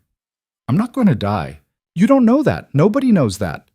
No, Elena agreed. I don't. But I'm here right now, and so are you. And we can either let fear win, or we can try to build something together, even if it's messy, even if it's hard. Ryan wanted to believe her, wanted to believe that love, or whatever this was becoming, could bridge the gap between their worlds. But doubt gnawed at him. What about your life? He asked. Your company, your responsibilities. How does a construction worker and his 8-year-old daughter fit into that? I don't know yet, but I want to find out. Elena reached across the table, her hand palm up in invitation. I'm not asking you to have all the answers right now. I'm just asking you to not shut the door completely, to give us a chance to figure it out together. Ryan looked at her hand, thought about Lily's face this morning, thought about the past few weeks and how alive he'd felt, how hopeful, how much he'd miss this if he walked away. Slowly, he reached out and took her hand, her fingers curled around his, warm and real. Okay, he said, we can try. Elena's exhale was shaky with relief. Okay. But I need you to be honest with me about everything. No more hiding parts of yourself, even if you think they'll scare me off. I can do that. And I need you to understand that this is going to be complicated. I have a daughter who comes first, always. I have a life that's not going to change just because you're in it. I can't be your escape from reality. I am reality. I know, and that's exactly what I want. They sat there holding hands across the table, both of them bruised and uncertain, but willing to try. It wasn't a fairy tale. It wasn't even close to a solution. But it was something. Marcus appeared beside the table with a fresh pot of coffee. You two done breaking my customers' hearts with your drama? Because I got a business to run here. Despite everything, Ryan smiled. Sorry, Marcus. Don't apologize to me. Apologize to everyone who had to watch you two dance around each other for weeks. He refilled both their mugs. On the house. Consider it an investment in you not making my cafe into a soap opera anymore. No promises, Elena said, and Marcus snorted. After he walked away, Ryan took a sip of fresh coffee and studied Elena, really looked at her without the anger clouding his vision. Tell me about your life, he said. The real version, not the corporate stuff, the parts that matter to you. Elena seemed surprised by the question. What do you want to know? Everything. Start with how you ended up running a company at 34. She laughed, but it sounded tired. That's a long story. We've got time. So Elena told him about inheriting the company from her father when she was 26, unprepared and overwhelmed. About the board members who tried to push her out, convinced a woman that Young couldn't handle it. About fighting tooth and nail to prove herself, to earn respect in a world that didn't want to give it. I've spent the last 8 years being harder than I want to be, she said, making decisions that keep me up at night, sacrificing relationships, friendships, any semblance of a normal life, all to prove I deserve a seat at a table I'm not even sure I want to be at anymore. Why keep doing it then? Because thousands of people depend on me. Because walking away feels like admitting everyone who doubted me was right. Because I don't know who I am if I'm not this. Ryan understood that more than he wanted to admit. He'd built his whole identity around being Lily's father, around surviving, around not falling apart. Taking away those structures felt dangerous. What would you do? He asked. If you could do anything. Elena thought about it. I don't know, something smaller. Something where I could actually see the impact I'm making instead of just moving money around on spreadsheets. She smiled. Maybe open a cafe, somewhere people could come and just be themselves. You want to compete with Marcus? I want to create what Marcus has created, a space that feels like home. They talked for 2 more hours, the conversation flowing easier now. Elena told him about her childhood, about growing up with every material advantage but emotional distance. Ryan told her more about Sarah, about the good parts he usually kept locked away because remembering hurt too much. Eventually, Elena checked her phone and winced. I have a conference call in an hour. I should probably head home and prepare. On a Saturday? Business doesn't stop for weekends. Not at my level. Ryan walked her to the door. Outside, the Seattle drizzle had started again, turning the streets slick and gray. Thank you, Elena said, for giving me another chance. Thank you for waiting for me to get my head out of my ass. She laughed, and it sounded genuine this time. Can I see you again? And Lily? Lily's going to be thrilled. Fair warning, she's going to grill you about where you've been. I can handle an interrogation from an 8-year-old. You've clearly never met Lily. Elena stepped closer, and for a moment Ryan thought she might kiss him. Instead, she just squeezed his hand. I'll text you, she said. I'll actually answer this time. She left, and Ryan watched her walk away until she disappeared around the corner. When he turned back, Marcus was watching him through the window with an expression that was almost paternal. Ryan went back inside. What? Nothing. Just wondering if you're going to screw this up again. Planning not to. Good. That woman's got it bad for you. Be smart about it. Ryan nodded, paid for the coffee, and headed home. His phone buzzed halfway there. Thank you for showing up. I know that wasn't easy, he typed back while stopped at a red light. Thank you for staying. That wasn't easy either. Is Lily okay? She will be once I tell her we talked. Give her a hug for me? Will do. When Ryan got home, Lily was waiting by the window. She took one look at his face and broke into a smile. You fixed it? I'm working on it. It's not perfect, but we're talking. Is she coming back? Yeah, she's coming back. Lily threw her arms around him, and Ryan held his daughter tight, grateful for her wisdom and her forgiveness and her ability to see things more clearly than he could. The next few days fell into a new pattern. Elena still came to Murphy's most mornings, but now Ryan knew who she was. Knew about the meetings she was rushing to, the decisions she was making, the weight she carried. It was strange, holding both versions of her in his head. The woman who made pasta in his kitchen and the CEO who controlled millions of dollars. She came to dinner on Wednesday, and Lily interrogated her exactly as promised. So you're rich? Lily asked over spaghetti. Lily, Ryan warned. What? I'm just asking. Elena didn't seem bothered. Yeah, I'm rich. How rich? Rich enough that I don't have to worry about money. That must be nice. Sometimes. Other times it's complicated. Lily twirled pasta on her fork, considering this. Do you have a big house? Pretty big. Bigger than our apartment? A lot bigger. Can we see it? Ryan nearly choked on his wine. Lily, you can't just invite yourself to someone's house. Why not? Elena invites herself here all the time. Elena laughed. She's got a point. And yes, you can see it, both of you. Maybe this weekend? Ryan wanted to say no. Wanted to keep that part of Elena's world separate from theirs. But Lily's face was so hopeful, and Elena's invitation seemed genuine. Okay, he said, this weekend. Saturday morning, Elena picked them up in a car that made Ryan's truck look like a toy. Lily's eyes went wide. Is this yours? One of them, Elena said, then caught Ryan's expression. Sorry, I'm still figuring out how to talk about this stuff without sounding like an asshole. You don't sound like an asshole. You sound like someone who has nice things. Multiple cars is excessive. I know it is. Most of them just sit in the garage. They drove north out of the city, into neighborhoods Ryan had only seen in magazines. The houses got bigger, the lots more expansive, the trees older and more majestic. Finally, Elena turned down a long driveway. The house at the end of it was obscene. Holy shit, Ryan breathed, then clapped his hand over his mouth. Sorry, Lily, don't repeat that. It's too big, Lily declared. Elena parked, turned off the car. Yeah, it is. Inside was somehow worse. The foyer alone was bigger than Ryan's entire apartment. Everything was pristine, expensive, cold. It looked like a spread from Architectural Digest, beautiful, but utterly lifeless. This is where you live? Lily asked, her voice echoing. Technically, though I'm not here much, mostly I just sleep here. Ryan could see why. The house was impressive but empty. No family photos, no personal touches, just expensive furniture arranged in perfect formation. Elena led them on a tour, pointing out rooms with obvious discomfort. The kitchen that looked like it had never been cooked in, the dining room table that seated 14, the home theater, the indoor pool. Do you swim? Lily asked. No, I don't even know why I have a pool. They ended up in the living room, massive windows overlooking Puget Sound. The view was breathtaking. The emptiness was heartbreaking. Elena, Lily said quietly, are you lonely here?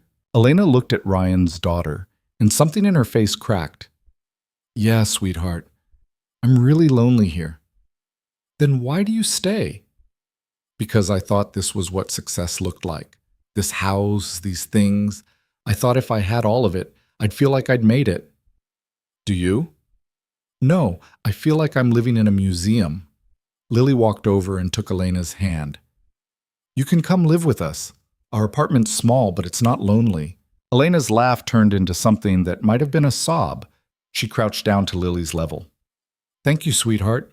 That's the nicest offer I've had in a long time. I'm serious. We have a couch. You could sleep there. Ryan watched this exchange with something breaking open in his chest.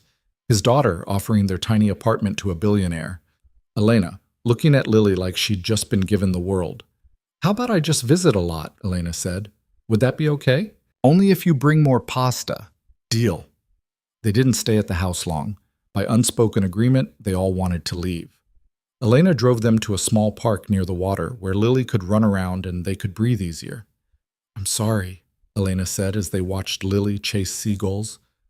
I shouldn't have brought you there. I just wanted you to see all of it. Understand what you're getting into. I'm starting to, Ryan said, and I'm starting to realize that money doesn't solve the problems that actually matter. No, it doesn't. Elena, can I ask you something? Anything. Do you actually like your life? Not the work, not the responsibility, the actual day-to-day of it? She was quiet for a long time. No. Most days I feel like I'm suffocating. Then why not change it? Because I don't know how. Because walking away from everything I've built feels impossible. Because I'm scared of what comes next. Ryan understood that intimately. The fear of change, even when change was what you needed most. They sat there watching Lily play, the sounds stretching out before them, both of them wrapped in their own uncertainties. But they were facing them together now. That had to count for something. The breaking point came 3 weeks later, on a Tuesday that started like any other. Ryan was at the construction site, up on scaffolding, helping secure steel beams for what would eventually be the 6th floor of an office building downtown. The rain had stopped for once, leaving the city washed clean and almost beautiful. He was thinking about dinner. Elena was coming over again, and Lily had requested her famous carbonara. When his phone rang, Tommy's voice cut through the work noise. Carter, get down here now. Ryan's stomach dropped. Tommy only used that tone when something was seriously wrong. He climbed down, found his boss waiting by the trailer with an expression that looked almost sympathetic. What's going on? Corporate called. They're cutting costs across all projects, letting people go. Ryan felt the world tilt. How many people? 20% of every crew. I fought for you, man. I really did. But you've been late too many times, called in sick too many times. They want people who can be here without complications. I have a kid. Those weren't just excuses. I know, but corporate doesn't care. I'm sorry, Ryan. You're a good worker, but my hands are tied. Just like that, it was over. Ryan cleaned out his locker, shook Tommy's hand, and walked to his truck in a daze. He sat behind the wheel for 20 minutes, staring at nothing, trying to process what had just happened. No job meant no paycheck. No paycheck meant no rent. No rent meant no apartment. The dominoes were already falling in his mind, each one knocking into the next. He should call Elena, should tell her what happened, but the thought of admitting this failure, of proving every doubt he'd had about their relationship, made him sick. Instead, he drove home and started looking for work. By the time he picked up Lily from school, Ryan had applied to 15 different jobs online. Most wouldn't even respond. The ones that did would offer less money, worse hours, no benefits. He was 32 years old with no degree and a resume full of manual labor. His options were limited and getting narrower. "Daddy, you're quiet," Lily said from the back seat. "Just tired, sweetie." "Is Elena still coming for dinner?" Ryan had forgotten. He checked his phone, 3 messages from Elena, the last one saying she was picking up groceries and would be there by 6. He should cancel, should tell her he wasn't feeling well, buy himself time to figure out how to break the news. But Lily was already bouncing in her seat with excitement, and Ryan didn't have the heart to disappoint her too. "Yeah," he said. "She's still coming." Elena arrived right on time, arms full of grocery bags and that smile that made Ryan's chest ache. She kissed Lily's cheek, squeezed Ryan's hand, and headed straight to the kitchen like she belonged there. Ryan watched her move around his tiny space, chatting with Lily about school while she chopped vegetables. She'd changed after work, traded her power suit for jeans and a soft sweater. Her hair was in a messy bun. She looked relaxed, happy. He couldn't tell her, not tonight. Dinner was good, the conversation flowing easily. Lily told Elena about the boy in her class who ate paste. Elena told them about a disastrous board meeting where the projector had died mid-presentation. Ryan pushed food around his plate and tried to look normal. After Lily went to bed, Elena stayed to help clean up. They worked in comfortable silence until she finally said, "Okay, what's wrong?" "Nothing, I'm fine." "Ryan, you've barely said 10 words all night. That's not fine." He kept washing dishes, focusing on the rhythm of it. Soap, scrub, rinse. Just a long day. Elena moved beside him, took the dish from his hands, set it in the rack. "Talk to me." "I lost my job." The words came out flat, emotionless. Elena went still. "What happened?" "Layoffs, budget cuts. I'm not essential enough to keep around." "Ryan, I'm so sorry. I don't want your pity." The words came out harsher than he intended. Elena flinched. "I'm not pitying you. I'm sympathizing. There's a difference." "Is there?" "Because from where I'm standing, it feels like I just proved every fear I had about us. I can't even keep a job, Elena. How am I supposed to be with someone like you when I can't even provide basic stability for my own kid? This isn't about us. This is about a company making a business decision. Everything's about us." Ryan threw the dish rag into the sink. "Don't you get it? This is my life. This is what I tried to tell you. One bad break and everything falls apart. I'm 1 month away from losing this apartment, from not being able to feed Lily, from—" He stopped, chest heaving.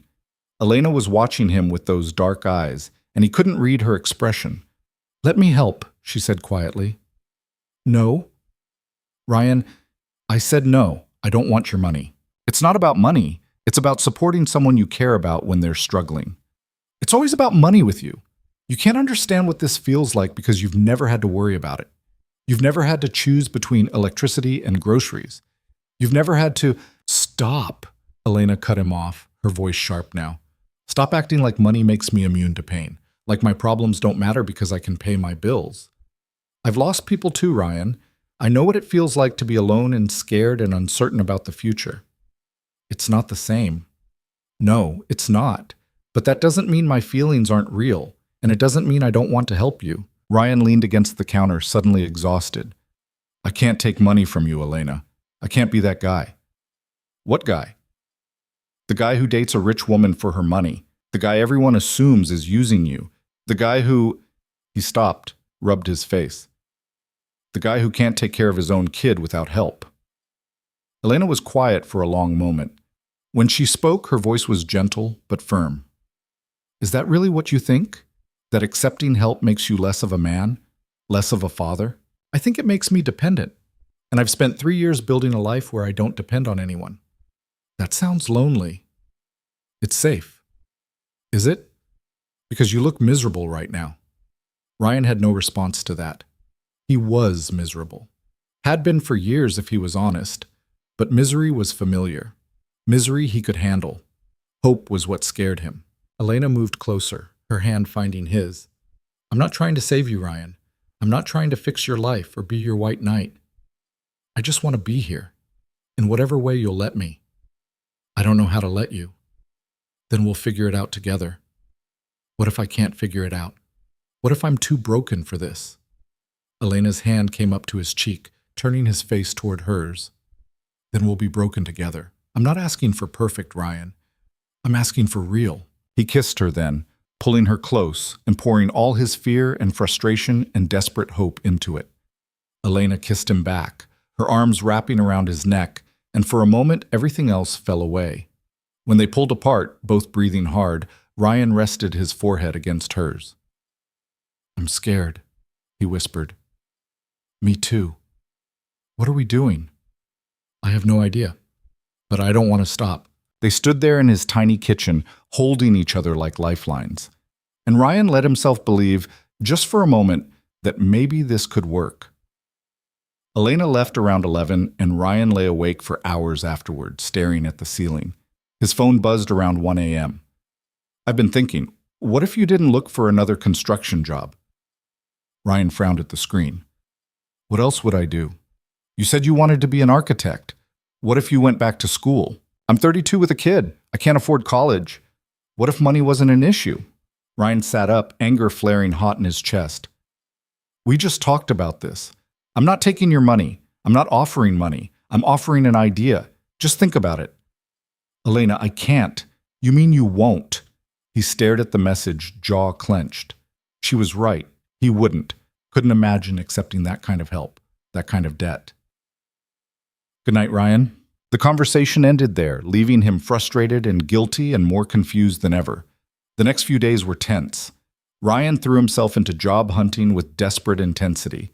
He applied everywhere: construction companies, warehouses, retail stores, anything that would pay the bills. Elena still came to Murphy's most mornings, but the easy comfort between them had fractured. They talked around things instead of about them. Lily noticed. Of course she noticed. Are you and Elena fighting? She asked one night over dinner. We're just working through some stuff. What kind of stuff? Adult stuff. That's what you always say when you don't want to explain. Ryan set down his fork. You're right. I'm sorry.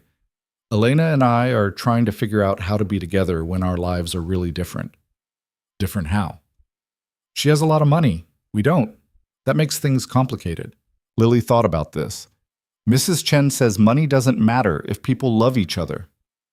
Mrs. Chen is very wise, but it's more complicated than that. Why? Because I have pride, Lily, and accepting help from Elena feels like admitting I can't do this on my own. But you can't do it on your own. Nobody can. That's why people have friends and family. Out of the mouths of 8-year-olds. Ryan reached across the table, squeezed her hand. When did you get so smart? I've always been smart. You just don't listen. The call came on Thursday. A construction company across town needed someone to start Monday. The pay was less than Tommy's crew, the commute longer, but it was work. Ryan took it. He texted Elena the news. Her response came immediately. That's great. I'm happy for you.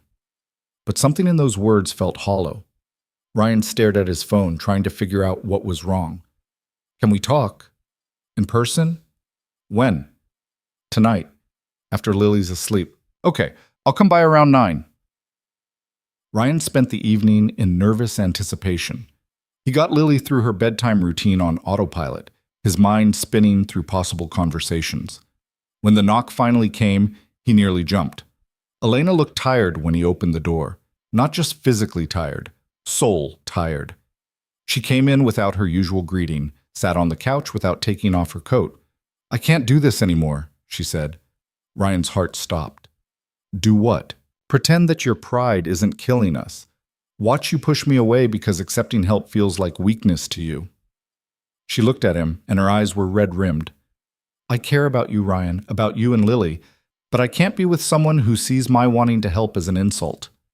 That's not fair. Isn't it? You won't let me support you. You won't talk to me about your fears. You just shut down and push me away and expect me to keep showing up anyway. I took the job, didn't I? I'm handling it. By taking a pay cut and adding an hour to your commute, by making your life harder, instead of letting me make it easier. Because I need to do this myself." "Why?" Elena's voice rose. "Why do you need to suffer alone? What are you trying to prove? That I'm enough, that I can take care of my daughter without depending on anyone. That I'm not just some charity case you picked up because you were bored with your billionaire life." Elena stood up, her face flushed with anger. "Is that what you think? That this is entertainment for me? That I'm slumming it with the poor people for kicks? Isn't it? Come on, Elena, be honest. What happens when the novelty wears off? When you get tired of my tiny apartment and my financial stress and the reality of dating someone beneath your tax bracket? Beneath my—" She stopped, took a breath. "You know what? I think you want me to leave. I think you're so convinced this won't work that you're sabotaging it before it has a chance. Maybe I am. Maybe I'm saving us both time. Or maybe you're just scared. Scared that if you let yourself be happy, you'll lose it all again like you did with Sarah." The name hung in the air like a bomb. Ryan felt something cold spread through his chest. "Don't bring her into this." "Why not? She's in everything you do. Every decision you make is colored by losing her. And I get it, Ryan, I do. But you can't live the rest of your life afraid to feel anything because it might hurt. You have no idea what you're talking about. Don't I? I've watched you for months now, keeping everyone at arm's length, building walls so high nobody can get close. You think I don't see it? You think I don't recognize it because I do the exact same thing?" Ryan wanted to argue, wanted to defend himself, but the words wouldn't come because she was right. Elena's shoulders slumped. "I love you, Ryan." The confession hit him like a physical blow. "What?" "I love you. And I love Lily. And I want to build a life with you both, whatever that looks like. But I can't do it alone. You have to let me in. You have to trust that I'm not going anywhere." Ryan's throat was too tight to speak. Elena waited, hope and fear warring in her expression. When he didn't respond, something in her face broke. "Right," she said quietly. "I guess I have my answer." She moved toward the door. Ryan's body finally unfroze, his hand reaching out to catch her arm. "Wait, Elena, wait." She stopped but didn't turn around. "I'm terrified," Ryan said, the words scraping out of him. "I'm terrified of needing you. Of Lily needing you. Of building something with you and then having it ripped away. I can't—" His voice cracked. "I can't go through that again. I barely survived it the first time." Elena turned, tears streaming down her face. "I can't promise you forever, Ryan. Nobody can. But I can promise you today and tomorrow and the next day. Isn't that enough?" "I don't know, is it? It has to be. Because the alternative is spending our lives alone and miserable out of fear of what might happen." Ryan thought about Lily's words, about Mrs. Chen's wisdom, about Sarah's last request that he and Lily still have good things, still be happy. "I don't know how to do this," he admitted. "Neither do I, but we can figure it out together." Elena stepped closer, her hand finding his. "Let me help you, Ryan. Not because I think you're weak, but because people who love each other help each other. That's what makes it love. I got the job. I can handle. Take the semester off. Go back to school. Follow the dream you gave up." "Elena, I'm not asking you to be dependent on me forever. I'm asking you to let me invest in your future. In our future. Let me give you the chance you deserved 10 years ago." Ryan wanted to say no. Every instinct screamed at him to refuse, to protect his pride, to maintain his independence. But then he thought about what that would mean. More years of jobs that broke his body and spirit. More time away from Lily. More settling for less than he was capable of. More running from happiness because he was afraid of pain. "What if it doesn't work?" he whispered. "What if it does?" They stood there in the doorway, the question hanging between them.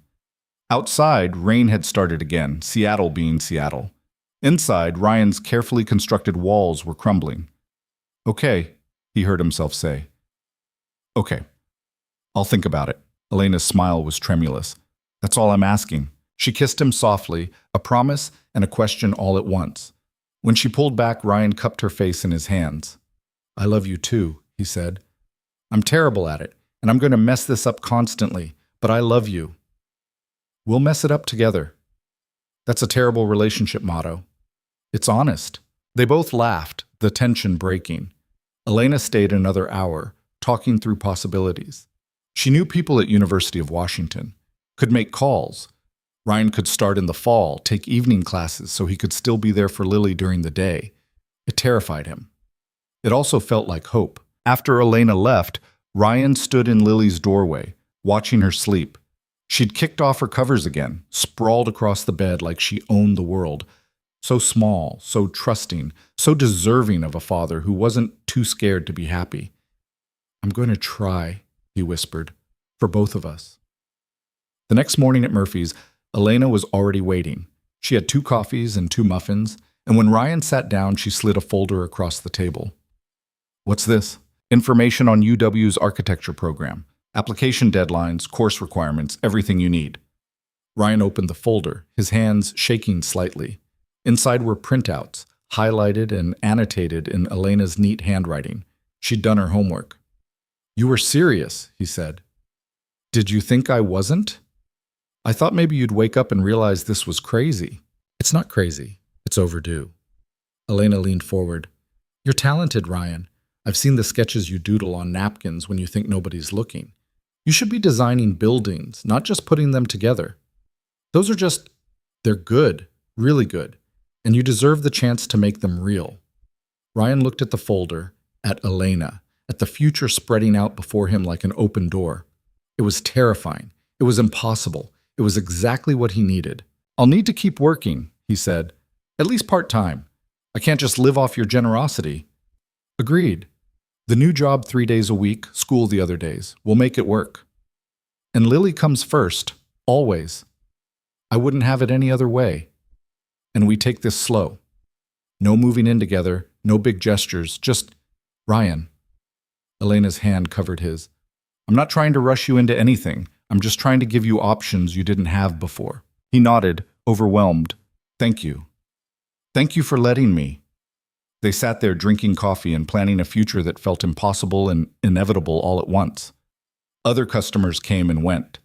Marcus refilled their mugs without comment, though Ryan caught him smiling.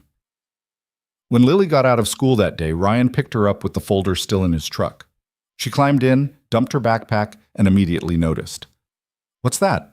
Information about going back to school, to study architecture? Lily's eyes went huge. Really? You're really going to do it? I'm going to try. It's going to mean some changes. I'll be busier. We'll have to adjust our schedule. Lily launched herself across the seat and hugged him so hard he almost couldn't breathe. This is because of Elena, isn't it? Yeah, it is. I told you we should keep her. Ryan laughed despite the tears burning his eyes. You were right, kiddo. Like always. That night, he filled out the application. His hands were steady as he typed his information, answered the questions, uploaded the transcripts from his 1 year at UW a decade ago. When he hit submit, it felt like jumping off a cliff. Elena came over for dinner again. They told Lily the plan together. Ryan would start school in the fall. They'd make it work as a family.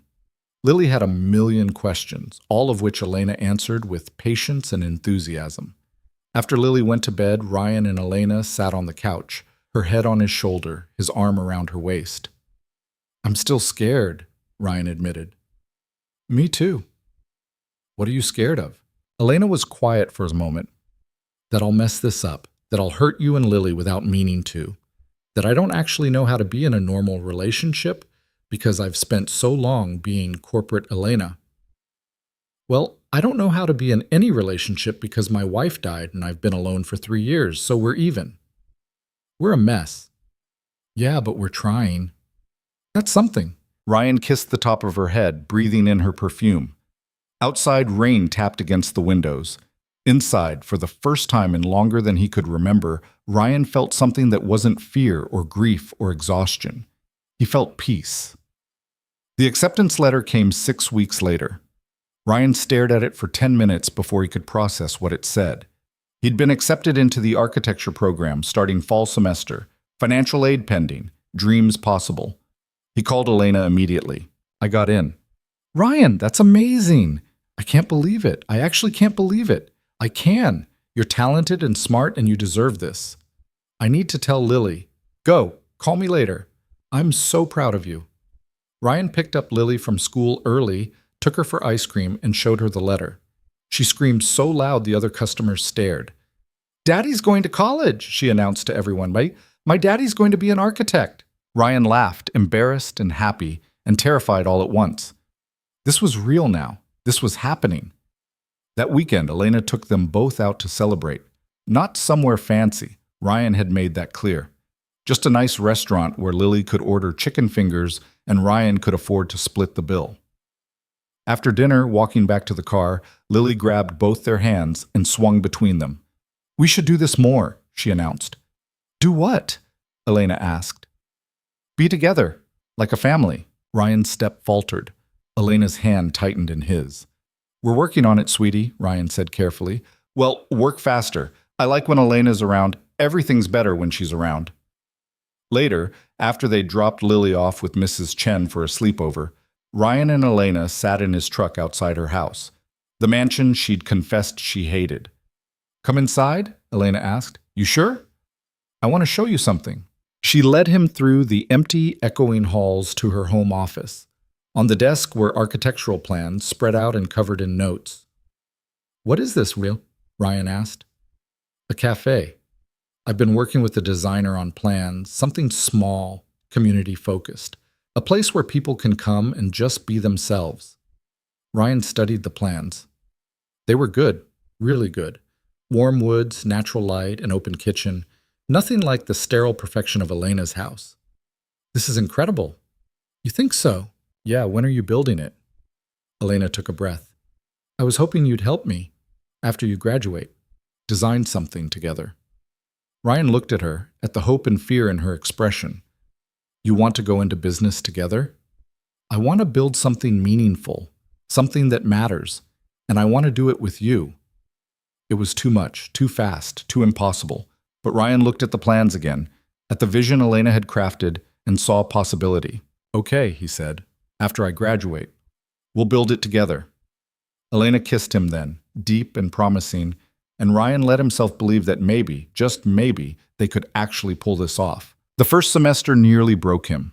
Ryan had forgotten what it felt like to be a student, the late nights bent over textbooks, the panic before exams, the feeling of being the oldest person in every class by at least a decade.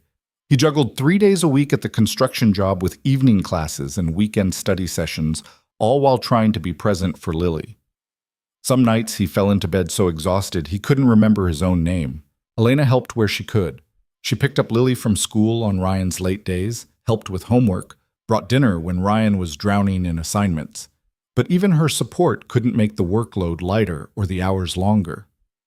2 months in, Ryan stood in his kitchen at 2 a.m, staring at a failed structural design project that was due in 6 hours and seriously considered quitting. His phone buzzed. Elena, because of course she was awake too. How's it going? It's not. I can't figure this out. Want me to come over? It's 2 a.m. So? I'm not doing anything important, just answering emails from Tokyo. 20 minutes later, Elena was sitting at his kitchen table in sweatpants and an old t-shirt, her reading glasses on, looking at his designs. Here's your problem, she said, pointing to a load-bearing wall. You're distributing the weight wrong. Move this here, adjust the foundation calculations, and it should work. Ryan stared at her. How do you know that? I own a construction company, remember?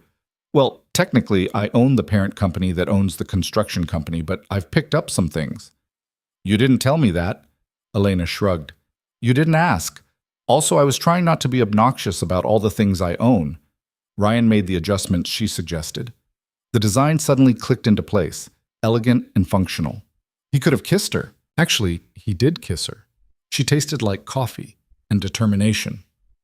Thank you, he said against her lips. That's what I'm here for. Well, that and the mediocre sex. Ryan pulled back, eyebrows raised. Mediocre? Elena grinned. Got you to stop panicking about school for a second, didn't I? Despite everything, he laughed. You're terrible. I'm amazing and you know it. She stayed while he finished the project, occasionally offering suggestions, mostly just providing company. When Ryan finally submitted it at 5:30 in the morning, Elena was asleep with her head on the table, glasses askew. He covered her with a blanket and let her sleep while he got Lily ready for school. When Elena woke up an hour later, disoriented and creased from the tablecloth, Lily was eating cereal and watching her with amusement. You snore, Lily announced. I do not. You totally do. It sounds like a baby elephant. Elena looked at Ryan for backup. He held up his hands. I'm staying out of this. Traitor. But she was smiling, and when she left for work, she kissed them both goodbye like it was the most natural thing in the world. The semester lurched forward. Ryan passed his classes, barely, and Elena was there for every small victory and major crisis. She came to Lily's school play. She helped Ryan study for his structural engineering final. She started keeping a toothbrush at his apartment, though neither of them acknowledged what that meant. Winter break came as a relief. Ryan had 2 weeks off from school and had managed to negotiate the same from his construction job. For the first time in months, he could breathe. Elena had different plans. Come spend Christmas with me, she said one morning at Murphy's. Ryan nearly choked on his coffee. What? Christmas. At my place. Well, not the house. I rented a cabin on the Olympic Peninsula, 3 bedrooms, hot tub, view of the ocean. I thought we could all use a break. Elena, I can't afford. It's my Christmas present to you, to all of us. Please don't make this into a thing about money. Ryan wanted to argue. Old habits died hard. But he was so tired, and the thought of a real vacation, something they'd never been able to afford, was impossibly tempting. Okay, he said, but I'm cooking Christmas dinner. Deal. Lily lost her mind when they told her. She spent the next 2 weeks planning what to pack, what games to bring, what movies to watch. Her excitement was infectious enough that even Ryan's anxiety couldn't dampen it completely. The cabin was perfect. Not ostentatious like Elena's house, just comfortable and warm with windows overlooking the gray expanse of the Pacific. They arrived on Christmas Eve, and Lily immediately claimed the room with the best view. That night, after Lily was asleep, Ryan and Elena sat in the hot tub watching stars appear between clouds. The water was almost too hot, steam rising into the cold air. This is nice, Ryan said. Yeah? Yeah. Thank you for doing this. Elena shifted closer, her leg pressing against his under the water. Thank you for letting me. I'm getting better at that, the letting you help thing. You are. Only took you 6 months and a nervous breakdown. I didn't have a nervous breakdown. You called me at midnight crying about cantilever beams. That's pretty close. Ryan splashed water at her. Elena shrieked and retaliated, and within seconds they were both laughing, soaked, and significantly warmer than the hot tub alone could account for. I love you, Ryan said, the words coming easier now than they had the first time. I love you too, even when you're being stubborn and impossible. Especially then, Elena agreed. Christmas morning was chaos in the best way. Lily tore through presents with the single-minded focus of an 8-year-old, squealing over books and art supplies, and a telescope that Elena had somehow known she'd been wanting. Ryan gave Elena a sketch he'd done, a design for the cafe they'd talked about building, refined and improved with everything he'd learned that semester. She cried when she saw it. It's perfect, she whispered. It's a start. We'll refine it together. When you graduate. When I graduate. The day stretched out lazy and warm. They walked on the beach, built a fire in the fireplace, played board games that Lily won through a combination of luck and probably cheating. Ryan cooked dinner. Nothing fancy, just a chicken and vegetables. But it tasted better than any meal they'd had in months. After Lily went to bed, Ryan found Elena on the deck, wrapped in a blanket and staring at the ocean. You okay? He asked. More than okay. This is the best Christmas I've had in years, maybe ever. Ryan joined her, pulling her against his side. Really? Really? Usually I'm at some corporate party making small talk with people I don't like, or alone in that house pretending I'm fine with it. This, she gestured at the cabin, at the space they'd created. This is what I always wanted, but didn't know how to ask for. A slightly burnt chicken and a used cabin? A family. People who actually want me around, not what I can do for them. Ryan's throat tightened. We want you around. Lily asks about you constantly when you're not there. And He paused, searching for the right words. I can't imagine my life without you in it anymore. That scares me, but it's true. Elena turned in his arms, her face serious. Ryan, I need to tell you something. His stomach dropped. Okay. I'm stepping down from Vaughn Industries. What? Not completely. I'll stay on the board, keep some oversight, but I'm hiring a CEO to run the day-to-day operations. Someone who actually wants that life. Ryan struggled to process this. Why? Because I'm miserable. Because I want a life, not just a career. Because I want to build that cafe with you and be there for Lily's school plays and not miss moments because I'm stuck in meetings that don't matter. Elena, you can't just walk away from everything you've built. I'm not walking away. I'm choosing differently. There's a difference. She cupped his face in her hands. I spent 10 years building an empire I didn't want because I thought that's what success looked like. But you and Lily showed me what actually matters. Connection, purpose, love. I want more of that and less of everything else. What if you regret it? What if I don't? What if this is the best decision I ever make? Ryan pulled her close, overwhelmed by the enormity of what she was offering. Not her money or her resources, but her actual self. Her time, her presence, her choice to build a different kind of life. When? He asked. Officially? End of January. I've already started the transition. The board wasn't thrilled, but they'll survive. She smiled. Turns out when you own 60% of the company, people have to listen to you even when they disagree. And you're sure? I've never been more sure of anything. They went inside and made love in front of the fireplace, slow and tender and full of promises neither of them said out loud, but both understood. Afterward, wrapped in blankets with Elena's head on his chest, Ryan felt something he hadn't felt in years. Complete. Not because Elena completed him, that was romantic nonsense, but because he'd finally let someone in enough to share the weight he'd been carrying alone. The spring semester was easier, not because the work was less challenging, but because Ryan had found his rhythm. He knew how to balance school and work and Lily. He knew when to ask for help and when to push through on his own. And he had Elena, steady and present in ways that still surprised him. In March, Elena closed the deal on a small storefront in Ballard, right near the water. It was perfect for the cafe. Big windows, good bones, space to create something meaningful. We'll start renovations after you graduate, she said, showing Ryan and Lily the empty space. Make it exactly what we want it to be. Lily ran around the empty room, her footsteps echoing. Can I help? Absolutely. We'll need someone to test all the pastries and make sure they're good enough. I'm very good at eating pastries. Then you're hired. They spent the afternoon planning, sketching ideas on the windows with dry erase markers. Lily drew elaborate designs involving unicorns and rainbows. Elena suggested practical things like seating arrangements and kitchen layouts. Ryan brought it all together, his architectural training giving shape to their dreams.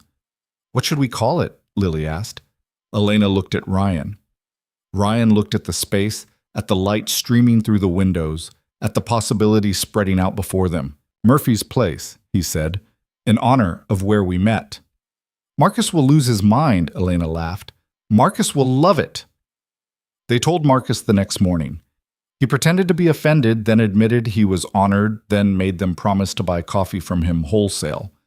Can't have my namesake serving inferior beans, he declared.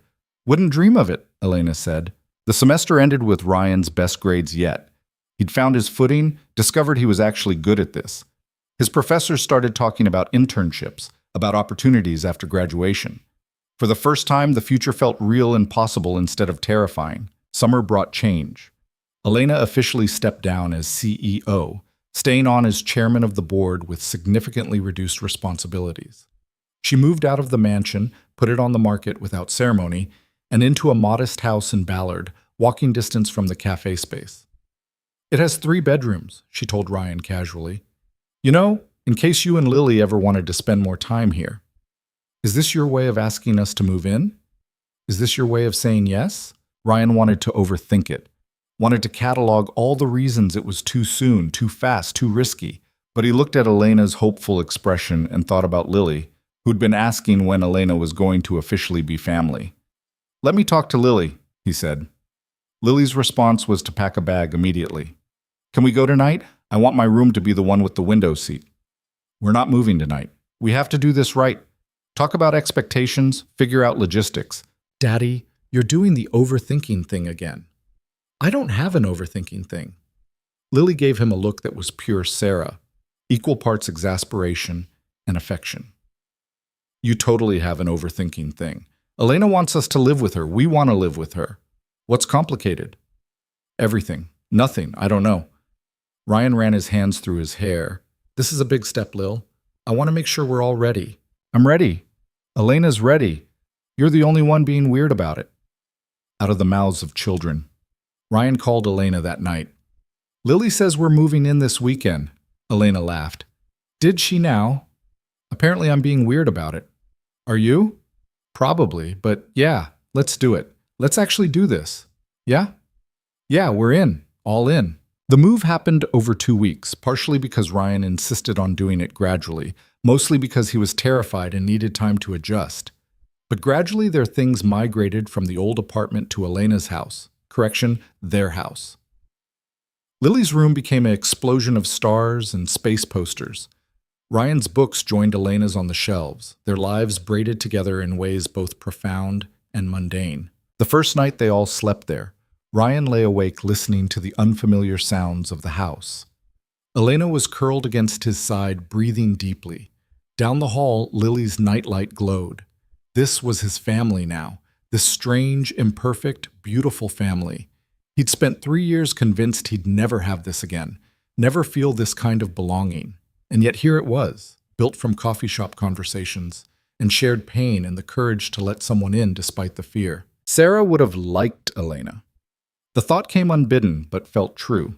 She would have appreciated Elena's strength, her determination to be real instead of perfect. She would have wanted this for him and Lily, the happiness, the second chance. Ryan fell asleep with tears on his face and hope in his chest. Fall semester started with Ryan in his final year. The finish line was in sight. His senior thesis project was the Café, a full architectural plan, structural engineering, interior design, the whole package. His professors loved it, praising the integration of form and function, the way the space invited community. "You have real talent, Carter," Professor Williams said during a review. "Have you thought about what comes after graduation? Opening the cafe, building something that matters. And after that?" Ryan hadn't thought that far ahead, but Professor Williams handed him contact information for several firms, suggested he keep his options open. The world needs architects who understand that buildings aren't just structures. They're spaces where people live their lives. You get that in a way most students don't. The cafe renovations began in October. Ryan worked alongside the construction crew, using skills from both his old job and his new education. Elena handled the business side, permits, licenses, vendor relationships. Lily came after school, doing homework in the corner and occasionally offering design suggestions that were surprisingly good. They opened Murphy's Place on a rainy Saturday in December, exactly 1 year after that Christmas at the cabin. Marcus was there, beaming with pride. Mrs. Chen brought half the neighborhood. Lily wore a fancy dress and appointed herself official greeter. The space was everything they'd envisioned: warm woods and natural light, comfortable seating, an open kitchen where people could watch food being made, local art on the walls, rotating monthly, books on shelves for anyone to read, a community board for local events. It wasn't fancy. It wasn't trying to be. It was just real. Ryan stood behind the counter that first day, serving coffee and watching people fill the space, and felt something settle in his chest. This was it. This was what he'd been building toward without knowing it. Not just the cafe, but the life around it, the family, the purpose, the courage to be happy again. Elena came up beside him, slipping her hand into his. "We did it," she said. "Yeah, we really did." "No regrets?" "Not a single one." Graduation came in the spring. Ryan walked across the stage to accept his degree with Elena and Lily cheering so loudly they nearly got kicked out. He was 34 years old, finally finishing what he'd started a decade earlier, and it felt like triumph. The cafe was thriving. They'd become a neighborhood fixture, the place people came for good coffee and real conversation. Ryan had hired a small staff, including a retired teacher who made the best scones in Seattle and a college student who wrote poetry between customers. One morning, a man in an expensive suit walked in and asked for Ryan by name. "I'm David Chen from Harrison and Associates. We're an architectural firm downtown.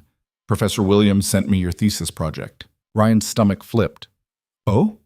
It's exceptional work. We're expanding our community development division, and we're looking for someone who understands how to design spaces that actually serve people. Would you be interested in discussing a position?" Ryan looked around the cafe, at Elena restocking pastries, at Lily doing homework at her favorite table, at the life they'd built together. "I have a business to run here," he said. "We'd work around that, part-time to start, projects that align with your values. We're not interested in pulling you away from this." David gestured at the cafe. "We're interested in helping you do more of it. Can I think about it?" "Take your time. Here's my card. Call me when you're ready to talk." After David left, Elena came over with 2 coffees. "That looked intense." Ryan told her about the offer. She listened without interrupting, her expression thoughtful. "What do you want to do?" she asked when he finished. "I don't know. This place is enough. I'm happy here. But part of me wants to see what else I can do. Design spaces like this all over the city. Help other people build the things they dream about. So do it." "What about the cafe?" Elena smiled. "The cafe runs itself at this point, and we have staff. This is what I wanted, Ryan, for you to have choices, to follow your dreams wherever they lead, even if it means less time here. Even then, we'll figure it out. We always do." Ryan called David Chen the next day. Started part-time work designing community centers, affordable housing, spaces that prioritize people over profit. He kept his hours at the cafe, kept showing up for Lily's school events, kept building the life that mattered. It was busy and occasionally overwhelming, but it was his, chosen, intentional, real. 2 years after opening Murphy's Place, Ryan proposed to Elena in the cafe after closing. Lily was in on it, had helped him pick the ring and plan the whole thing. It wasn't elaborate, just the 3 of them and Marcus, who'd stayed to witness it. "I know we said we'd take things slow," Ryan started, down on one knee while Elena stared at him with tears already forming. "And we have. We've built this life piece by piece, making sure every step felt right. But I don't want to wait anymore to make it official. Elena Vaughn, will you marry me?"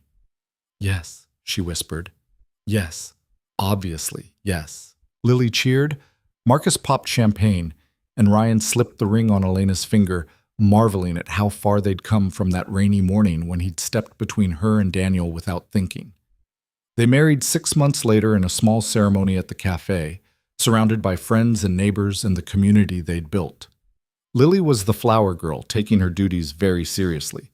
Marcus officiated, which was technically illegal, but nobody cared. In his vows, Ryan talked about second chances, about the courage it takes to let someone in when you've already lost everything, about building a life together instead of just surviving one.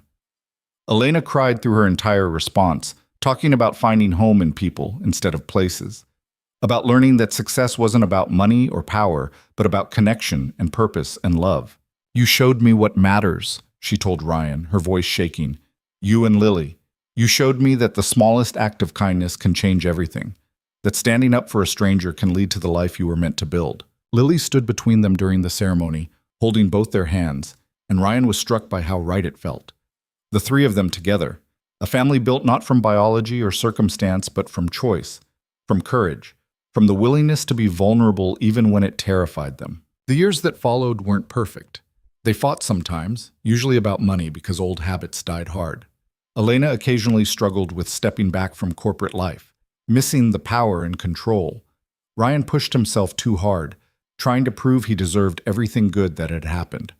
Lily had tough moments, especially as she got older, processing her mom's death in new ways. But they worked through it, together. That was the key they'd learned. You didn't have to be perfect, you just had to be willing to try. 5 years after they met, Ryan stood in the cafe early one morning before opening. Elena was beside him, coffee in hand. Lily was at school. The space was quiet, peaceful.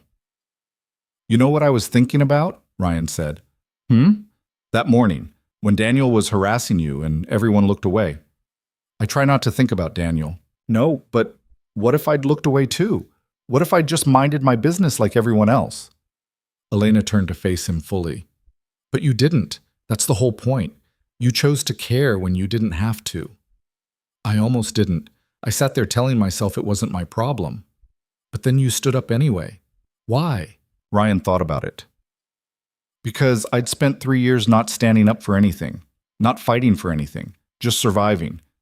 And something in me couldn't do it anymore, couldn't just let the world happen around me while I stayed safe and separate.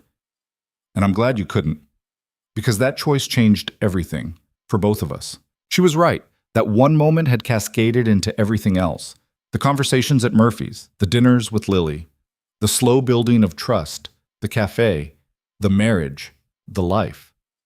I was so scared, Ryan admitted, of you, of feeling anything, of letting Lily get attached. I almost ruined it because I was too terrified to be happy. But you didn't.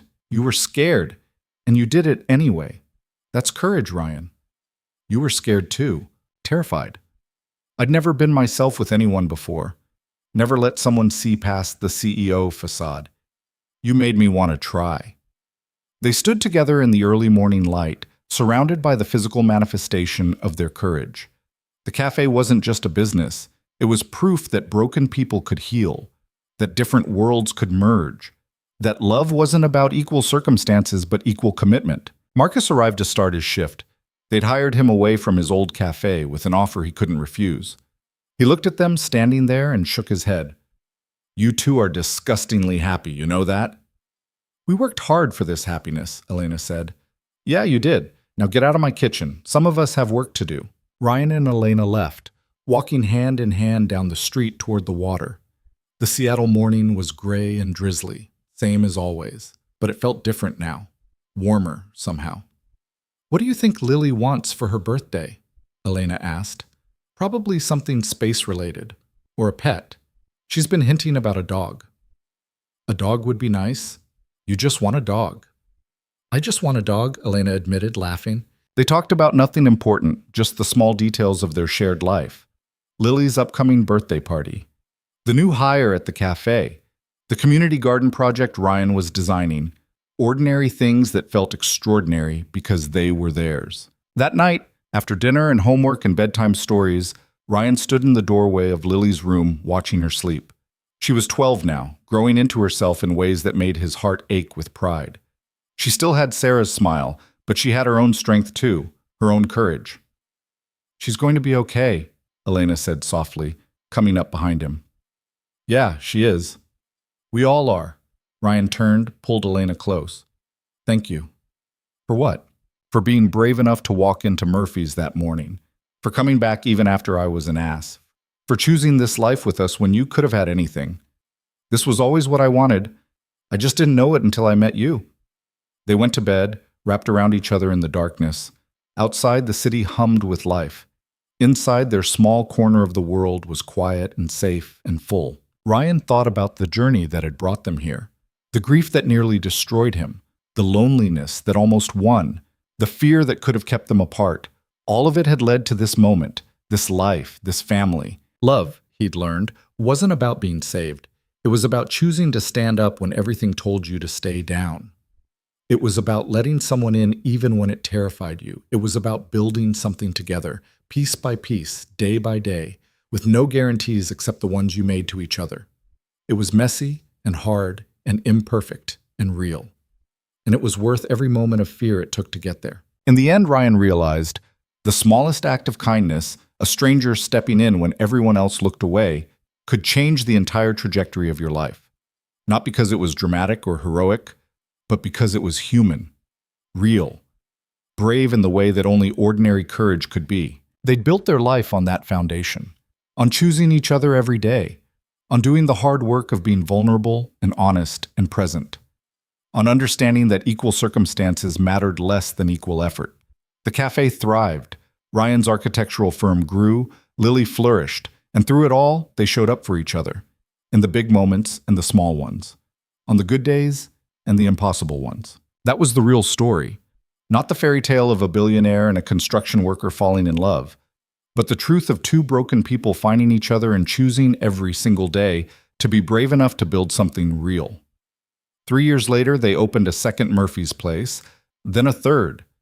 Each one designed by Ryan, each one a community space where people could come and just be themselves, where kindness mattered more than profit and connection trumped transaction. Elena ran them with the same fierce intelligence she'd brought to corporate life, but with joy instead of obligation. Ryan split his time between the cafes and his architectural work, designing spaces that prioritized humanity. Lily, now 15 and impossibly wise, talked about studying social work and helping people the way her parents had helped each other. One morning, sitting in the original Murphy's Place with the family they'd built around them, Ryan caught Elena's eye across the room. She smiled, that same smile that had terrified him once upon a time because it meant feeling something again. He smiled back, no longer afraid. This was the life they'd chosen. Imperfect, complicated, full of ordinary magic, built on the foundation of a single moment when Ryan Carter decided to stand up instead of look away. When Elena Vaughn decided to be herself instead of her title. When Lily decided to trust again. Love wasn't about equal circumstances. It was about equal courage. And they'd been brave enough to choose it.